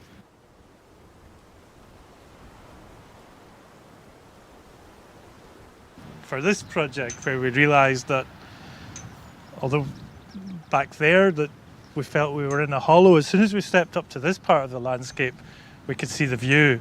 So we realised that this was the important part of the house, which immediately made us realise that this house had to work in 2 levels. It's interesting that this house, which is a permanent home, is connected to the ground, and this house, which is a holiday home, is lifted off the ground. I think that's an interesting thing. This one piece will make 52 layers. Watch on mobile devices or the big screen, all for free. No subscription required. That's only something I realised after the design, but there's maybe a subconscious realisation of the different functions of the 2 houses. Alan applied the same simple and effective eco-building formulas inside. Local timber for the structure, reinforced cladding on all sides of the house, even the floor, and large windows to enjoy the landscape and further emphasize the constant link between interior and exterior. Inspired by the old farm sheds, typical of the area, he reimagined these rural buildings as warm and welcoming living spaces. These buildings were made in this area for a particular reason, because they last quite a long time, they're easy to maintain, so this material is great to use, really interesting to use. And the house looks beautiful, I think. No cutting-edge technology for energy, just a low-tech architectural hack which makes use of a wood stove to heat the 150 square meters of the Black House and provide hot water all year round. This is just one big space. Part of it is the kitchen, part is the living area, and the fireplace is the main sort of focus, and it's in the winter it's where the heat comes from. That's all we have to heat the house. And because the house is really insulated, it works really well. So right at the back of the fire in here there's a small boiler, and the water comes into the pipes here, and when we have the fire going it heats the water for the whole house. So again, that works very efficiently, particularly in the winter. And the tank that saves the water is very highly insulated, so it retains the heat really well. And this is one of the main beams in the house. This is an engineered wooden beam, so it's made up of lots of little pieces of wood are stuck together, and that's 7 meters long, so that's the main support for this part of the roof. And yeah, so it's all very simple. There's no steel in the house, it's all wooden, so the structure is all wood with no steel beams at all.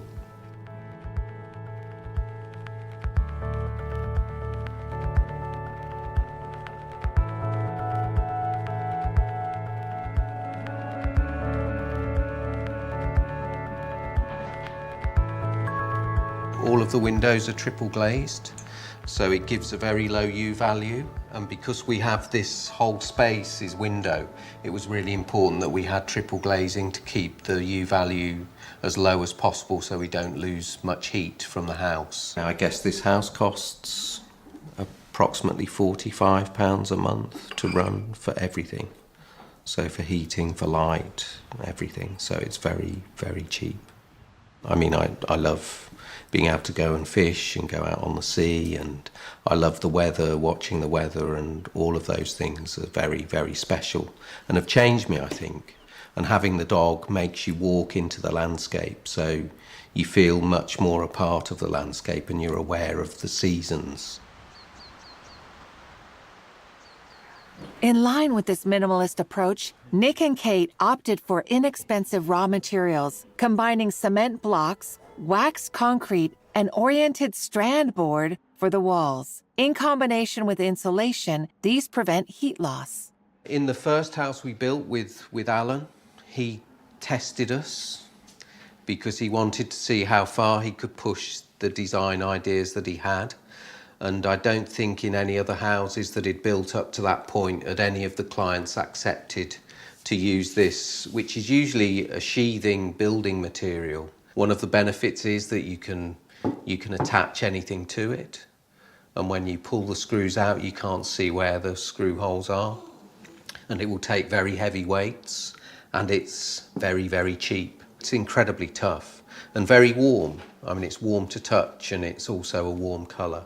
So it's really beautiful with the sun coming onto it. It looks really lovely. So these walls are 320 millimetres thick. In the ceiling, there's 450 millimetres of insulation, and in the floor, there's 250 millimetres of foam, very dense foam insulation.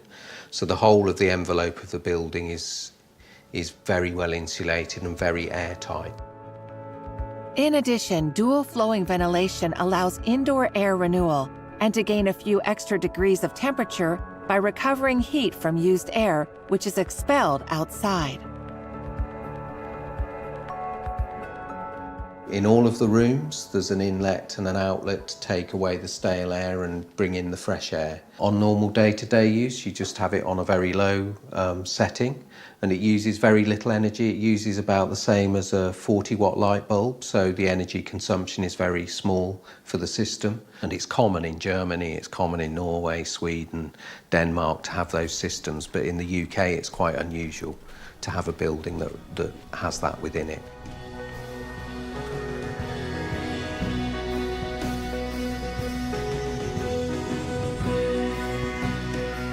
I like the natural materials and the way that you don't try and disguise anything, you just leave it as what it is. I mean, you just have to look at the light in this room and the kind of, you know, the windows that are this big that become features in the room. And it's a lovely space to be in and to live in. It's honest, it's authentic, it's rough brick and white and concrete floor. And I think it's more at home in this landscape than the neighbour's house. In this part of the world, people are very tolerant of other people's taste and desires. So they might not like it themselves, but they don't get upset about it.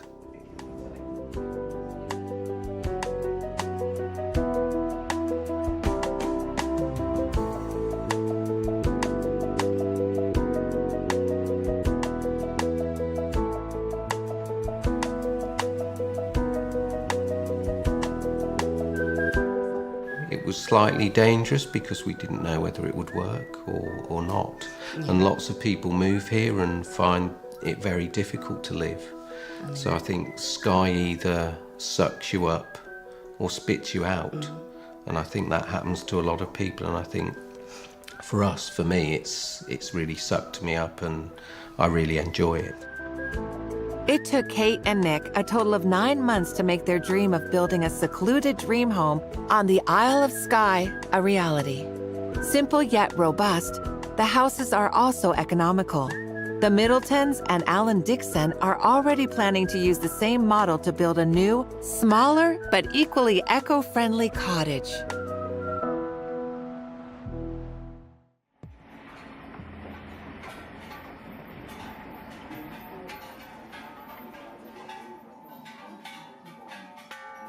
Redefining tourism and giving it a new purpose to help protect the planet is an approach that is gaining ground everywhere in the world.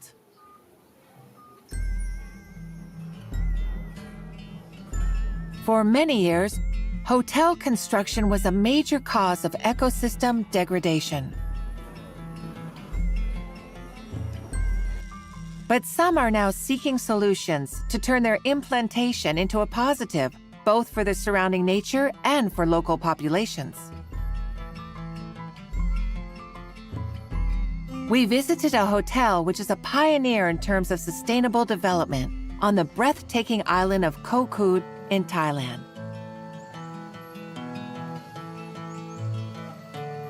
Its founders, Sonu Shivdasani and his wife Ava, have been working in sustainable luxury tourism for more than 20 years. They believe that high-end vacations can be compatible with environmental conservation.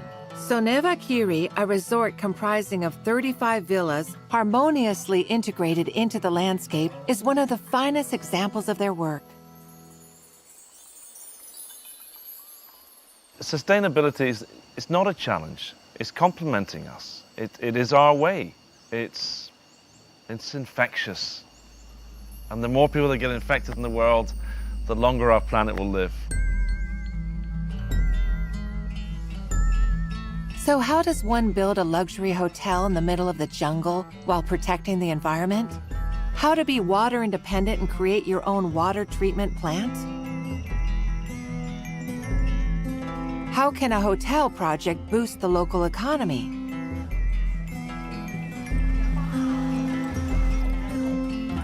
These are the challenges the hotel team had to meet to create a place where authenticity and sustainability are in the foreground.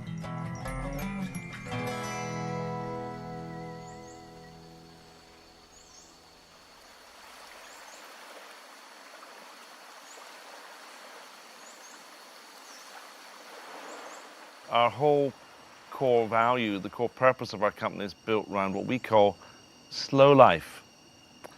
And slow life stands for sustainability, local, organic, wellness, and this is what is the foundation for our hosts and what we try and achieve for our guests. We don't just talk about sustainability, it is very much a way of life.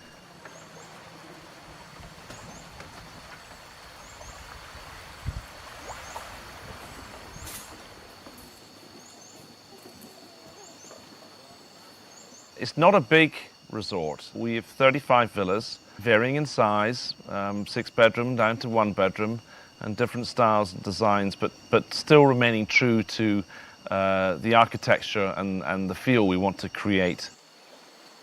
The villas were therefore built in the Thai tradition, entirely from wood, with simple and elegant designs. The obvious choice for Darius, who supervised the entire project. We are trying to consider a traditional way of building because when we design a villa, it depends on the location. Like this is Thailand, so we'll definitely have to be, the design should be incorporated in a way of how the Thai people build their own houses. So that's why we have this kind of designs in a villa.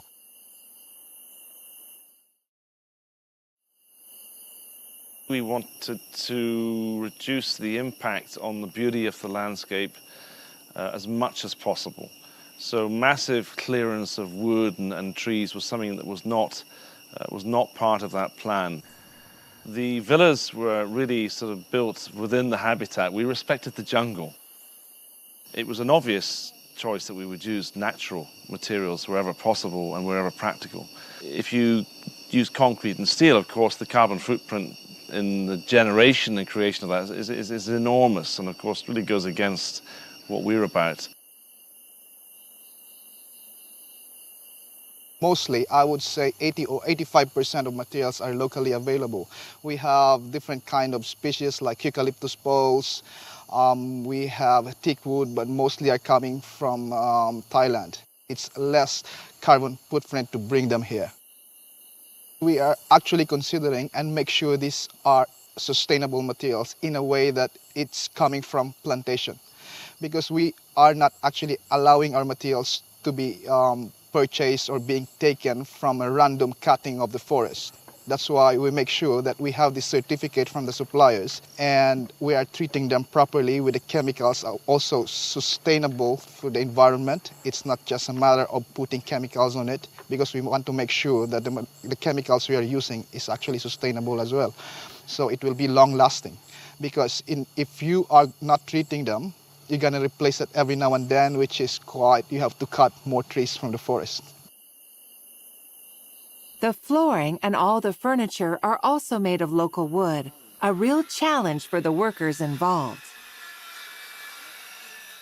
The way of construction is a little bit of a challenge, because if you consider these are wood, they are not in a straight line. If you cut them, you can't have it like very straightforward. It comes with a curve, it comes with a different shape, so it's a little bit challenging. But we don't consider this as a really, really extreme challenge, because we are enjoying what we do. Because if you look at in our villa, the design is not conventional. I mean, it's not made of concrete with the straight lines. It's really, really like we consider the shape to be a design as well. One of the most surprising and distinctive constructions of the resort is the Den, a building that serves as a play space for children. This incredible structure, made entirely of local bamboo, is shaped like a manta ray from above.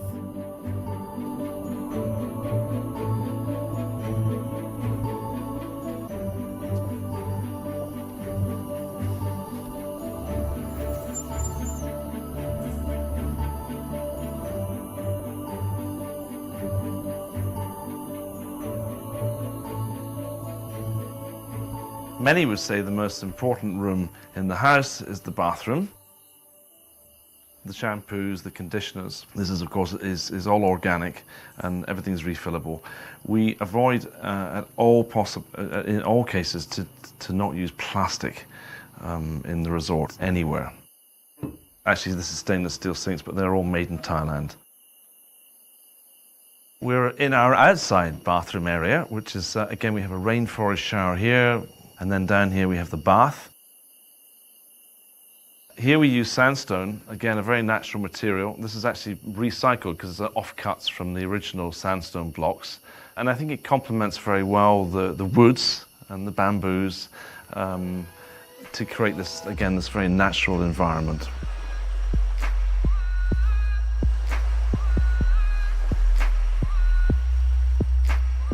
We live our life in boxes. If we live in cities, we live in a box, which is our apartment. We get in our car, which is another box. We go and sit in our office, which is another box. And we're pretty sort of restricted and constricted. So when you come to Savannahs, of course, all this is taken away.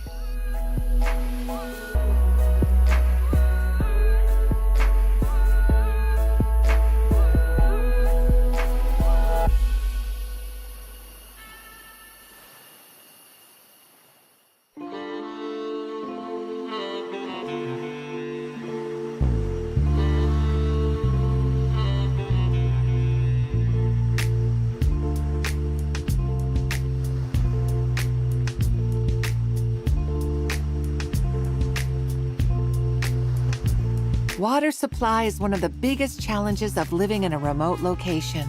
The hotel uses almost exclusively rainwater, which it collects in large outdoor ponds. The tropical climate also allows them to be self-sufficient during the rainy season, and partly so during the dry season, thanks to rainwater storage. Since we are on a very remote island here, we don't have a connection to the normal water supply. So we have to make sure that we've got our own water supply, and we actually rely entirely on rainwater. So we have a few large catchment basins, and we also, when those basins are empty at the end of the dry season, we pump up groundwater. But basically, water is a limited resource here on this island. So we have to be very conscious about how much we use, and also we have to make sure that we still can provide the highest quality of domestic and drinking water to both our guests and our hosts. Once collected, the water is filtered and then used directly for household purposes, such as showering and cooking. The drinking water undergoes more extensive treatment. We have a number of filters here. These will filter out any kind of particles, and this is a UV filter that will kill any bacteria that might be in the water. And it doesn't leave any flavor like chlorine would. So after it's passed through this system, it will go in here. And these beads, they contain some essential minerals that our body actually needs. So for our blood, we need iron, we need calcium for our bones, a number of other minerals to make our body function normally. And we add that back into the water to make it more healthy to drink. Here we have a bottle of CO2, so one tap for sparkling water and one tap for still water. Every day, around 400 liters of drinking water are produced to meet the needs of guests and poured into these glass bottles. This system avoids the use of 150,000 plastic bottles a year. Wastewater management is another key challenge, and they had to come up with the least environmentally harmful solution. Ultimately, they opted for a closed system. The water is treated on site to prevent it from being released into the ocean. This is our wastewater treatment system. It's all natural, and the way it basically works is we get raw sewage that flows from a septic tank into this pond. There we've added some microorganisms to it, and then we blow air into the water. And with the help of the air and the microorganisms, all the bad stuff will be broken down very quickly. And then finally it will all flow to a big collection pond where we've got water cabbage growing on the surface that absorbs all the nutrients. We can use that for fertilizer in the gardens. And we've got tilapia fish swimming in it. And those tilapia, they are sort of indicator species that the water quality is good. It's actually just with microorganisms, sunlight, air, plants and some fish, we can turn wastewater, sewage into water that's usable for irrigation.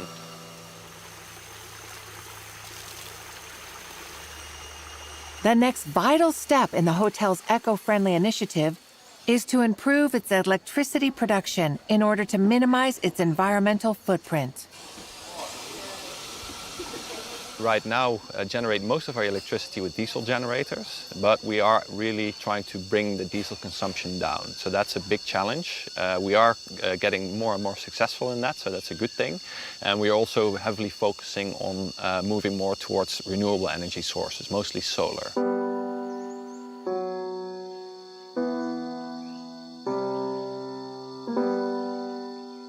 Our hosts live this life, and it is also important to our guests because they appreciate what we stand for. Dine on your own under 1 billion stars. I mean, it's just fantastic. Or have the sand between your feet on a beach where no one else goes. You really are getting back to nature, and we have to take care of nature. And I think that really is what makes us special. And of course, it is luxury too, but it's intelligent luxury. A pioneer in high-end ecotourism, the hotel has inspired many establishments around the world in recent years. Their success suggests that greener travel is not just a fad, but a new way of thinking about holidays with a focus on more sustainable values.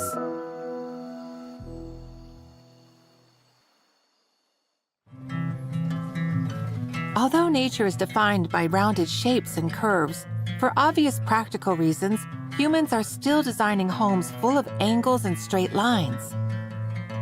Indeed, while square floor plans are easy to measure and allow easy extension and volume calculations, round structures are more complex to tackle. And yet, for centuries, nomads and settlers alike have built their shelters in a circular shape.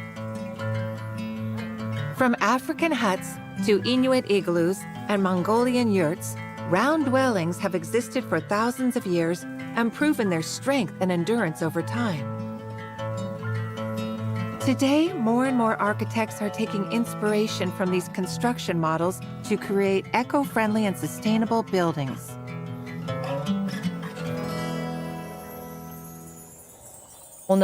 Throughout the 20th century, we've really had to put up with an architecture that's very rectangular, very angular, very cold, and very cement-based. And it's true that today we're witnessing the tendency in architecture to go organic, nimble, to blend in with its environment, to be covered in vegetation in the aim of camouflaging itself in nature's midst, often disappearing. It's a different approach. And it was about time. We traveled to Corrèze on the heights of Toul to discover the yurt that Christian and Jean-Francois call home. With its bioclimatic architecture, the yurt, which is certified as a low-energy building, blends into the landscape. So how can this originally nomadic building model be made suitable for sedentary life?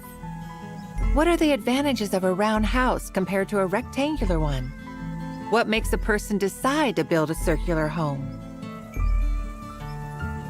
These are the questions that the couple and their architect grappled with to realize their project, a space that is often considered as atypical, but is now becoming an increasingly popular choice of home. This house was a joint project. The brainchild conceived together with the architect Virginie Farge. So Jean-Francois and I, we got the same inspiration almost in the same moment as we stood on the barren plot. There was a lot of wind that day, and we were asking ourselves how a house in a windy place like this could hold up in such conditions. And so the idea came naturally to build a house as we did.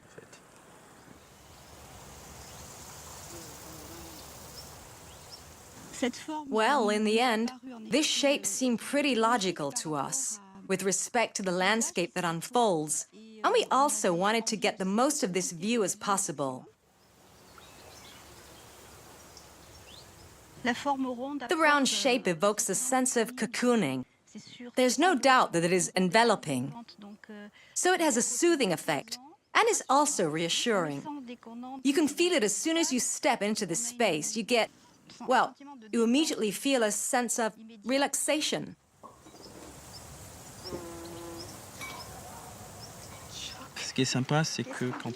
What's nice is that when you're in the room, the living room, sitting on the sofa, looking around, the cylindrical ceiling with its decorations and the wood, all the wood, makes you relax. So you can just sit there and, like, you can let the place lull you. When I come home from the Paris region, I'm always a little stressed. The house always fills me with a sense of rest. In addition to the serenity they exude, round-shaped buildings are aerodynamic, reducing wind drag and therefore providing better thermal insulation. Wind flows around the house, unlike the square builds where it catches on the walls more, resulting in heat loss. What was used here to create the volume is the building method used in yurts. It's a very simple system, very effective, based on the keystone concept, using a hollow ring that allows for the creation of a light well. You've got spokes around the ring and a wall that holds everything together. Sometimes, when thinking of a round house, difficulties seem to arise. Do we use a central post, radiating beams? It can get rather complicated. But if you opt for the yurt system, you arrive at a very simple structure, and that's what I suggested to the builders. The architect took her inspiration from this typical Central Asian habitat, a tent made from felt, handy to live in and easy to transport, making it optimally suited to a nomadic lifestyle and the harsh continental weather. Unlike in traditional yurts, the walls are made of a classic timber frame made from Douglas fir, a native species. To complement the use of wood, various eco-friendly systems were installed in the house. The house is built on stilts made of concrete and wooden slabs. That is to say, we built small concrete poles that raised the house 40 centimeters over the ground, and onto which we installed a wooden structure that makes up the floor. This approach not only allows to save on foundations, but like traditional yurts, it also limits the impact on the ground. In addition, building the house on stilts provides protection against radon, a harmful radioactive natural gas found in regions with granite-based soils like Limosa, and which can diffuse into the home through the floor.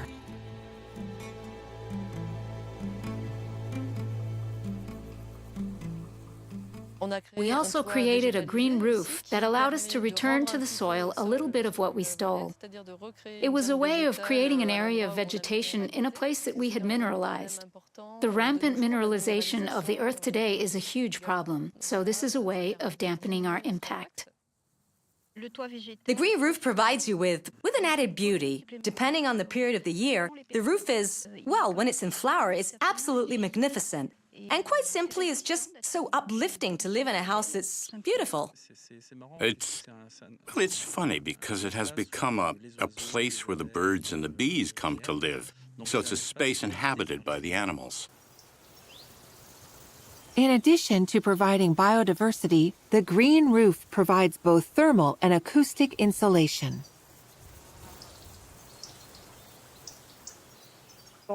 You've got the dynamics of a surface that is shaded by vegetation, plus a layer of earth that keeps things cool, a blade of air below that ventilates it. So, in fact, this system greatly improves the general comfort in summer. The result is a very cool roof. Living in a yurt has changed the family's habits. They have become more aware of their water and energy consumption and have installed solar panels and a 3,000-liter rainwater tank. A freight container was given a second life as a storage space. Simply mounted on 4 blocks, it was very quick to erect. Despite its limited impact on the ground, it also helps to insulate the house. Being positioned almost adjacent to the north side, it protects it from cold winds.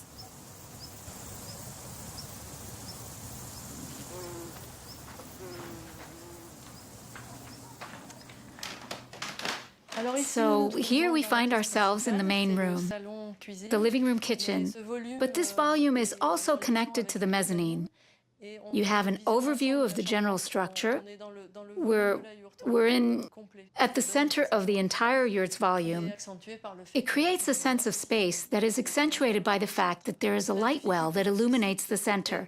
The difficulty with this site was figuring how not to see the neighbors. We wanted to open up onto a view to the north, and we succeeded, while at the same time exploiting the southern exposure to the sun. And in the end, that's exactly what we got here in this room. A solar energy supply that also provides heat for the owners.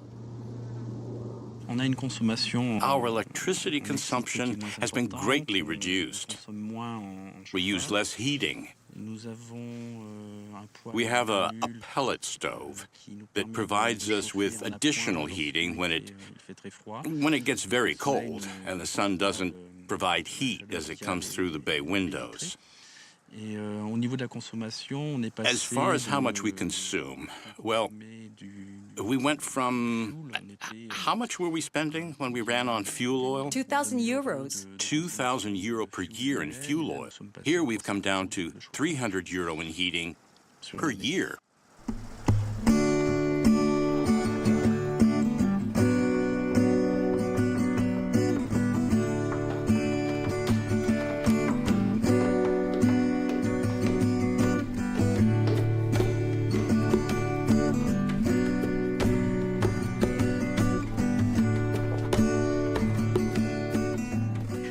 Living in a yurt, well, normally it's just one big open space.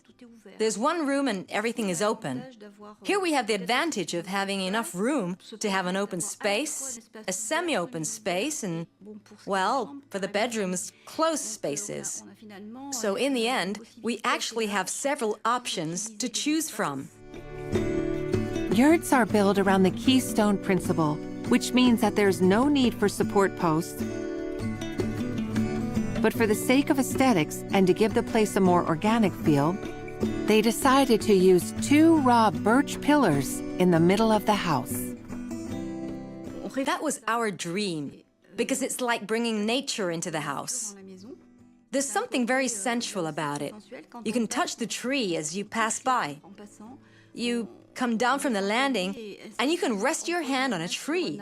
You feel like you're caressing a tree in the forest. This yurt is entirely made of timber and clad in several types of wood. In an effort to use local materials, all the wood comes from the forest in the Limousin region. We're in Corrèze. There's a big lumber industry here. It seemed logical to us to employ the local craftsmen. So in no way were we going to import Brazilian wood to build our house. One must think universal and build local. About 20 kilometers from Christiane and Jean-Francois's home, Virginie, the architect, and her family have taken the experiment even further. Their main residence consists of a central yurt surrounded by 3 satellite yurts. The building is completely self-sufficient in energy.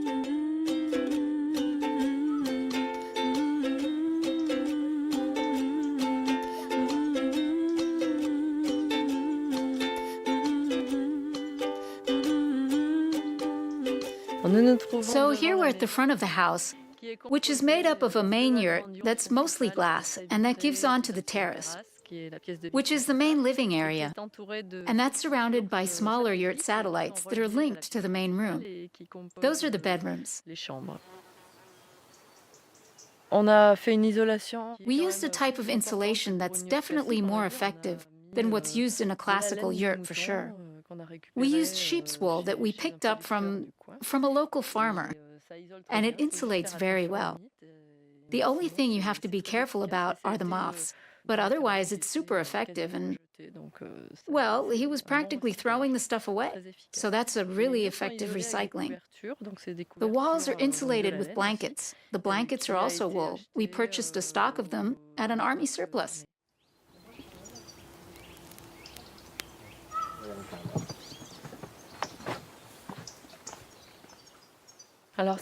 Now, this room is really well illuminated. The light pours in from the light well, which is about 2 meters in diameter. It allows us to live in natural light from morning to evening. We only have to turn on the lights later in the day, compared to a typical house where you often have to turn on the lights when it starts getting dark or when it's cloudy. When we were designing this project, we ran across a brief article on the mud brick floors in New Mexico that the Indians use in their traditional home. That little article really made us want to do the same thing. So we poured this mud brick floor and then oiled it. So now it's waterproof. And as the years go by, it acquires a patina. It hardens and gets darker. At the beginning, the earth or clay is light gray. Now, as you can see, it's black. A dark floor stores the sun's energy and gives off the stored heat in the course of the evening.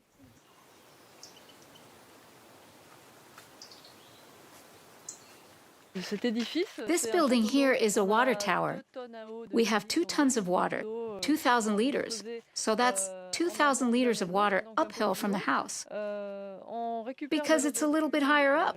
We collect rainwater and store it down below in tanks. So then we start pumping when the sun is shining, usually from noon to 2 o'clock. A timer goes off and the water is pumped up to the water tower. So, in fact, our water use entails the use of electricity. That's why, when managing our water, we have to be very parsimonious. This house could represent the future. folks should begin to reflect on their mores and perhaps consider the possibility of changing their habits, of changing their lifestyle without necessarily turning it upside down. In any case, we should start thinking differently. Ask ourselves, how can I change my energy consumption, adjust my lifestyle? It would be helpful if we all had the means to have access to this type of habitation. We wanted to realize this experience to avoid proselytizing. We didn't want to go around telling people what was good and what wasn't. We simply decided to do things the way we see them and show that it's totally possible. What may have appeared to be a utopia was absolutely realizable. Homes of the future will no doubt be inspired by the building techniques of the past and will mainly use local natural raw materials.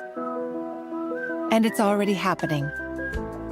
Whether through atypical shapes, domed, round, wavy, or the choice of materials, wood, earth, straw, buildings are increasingly in harmony with their environment and blend into the landscape, affirming the desire for a different vision of living where architecture acts as a bridge between man and nature.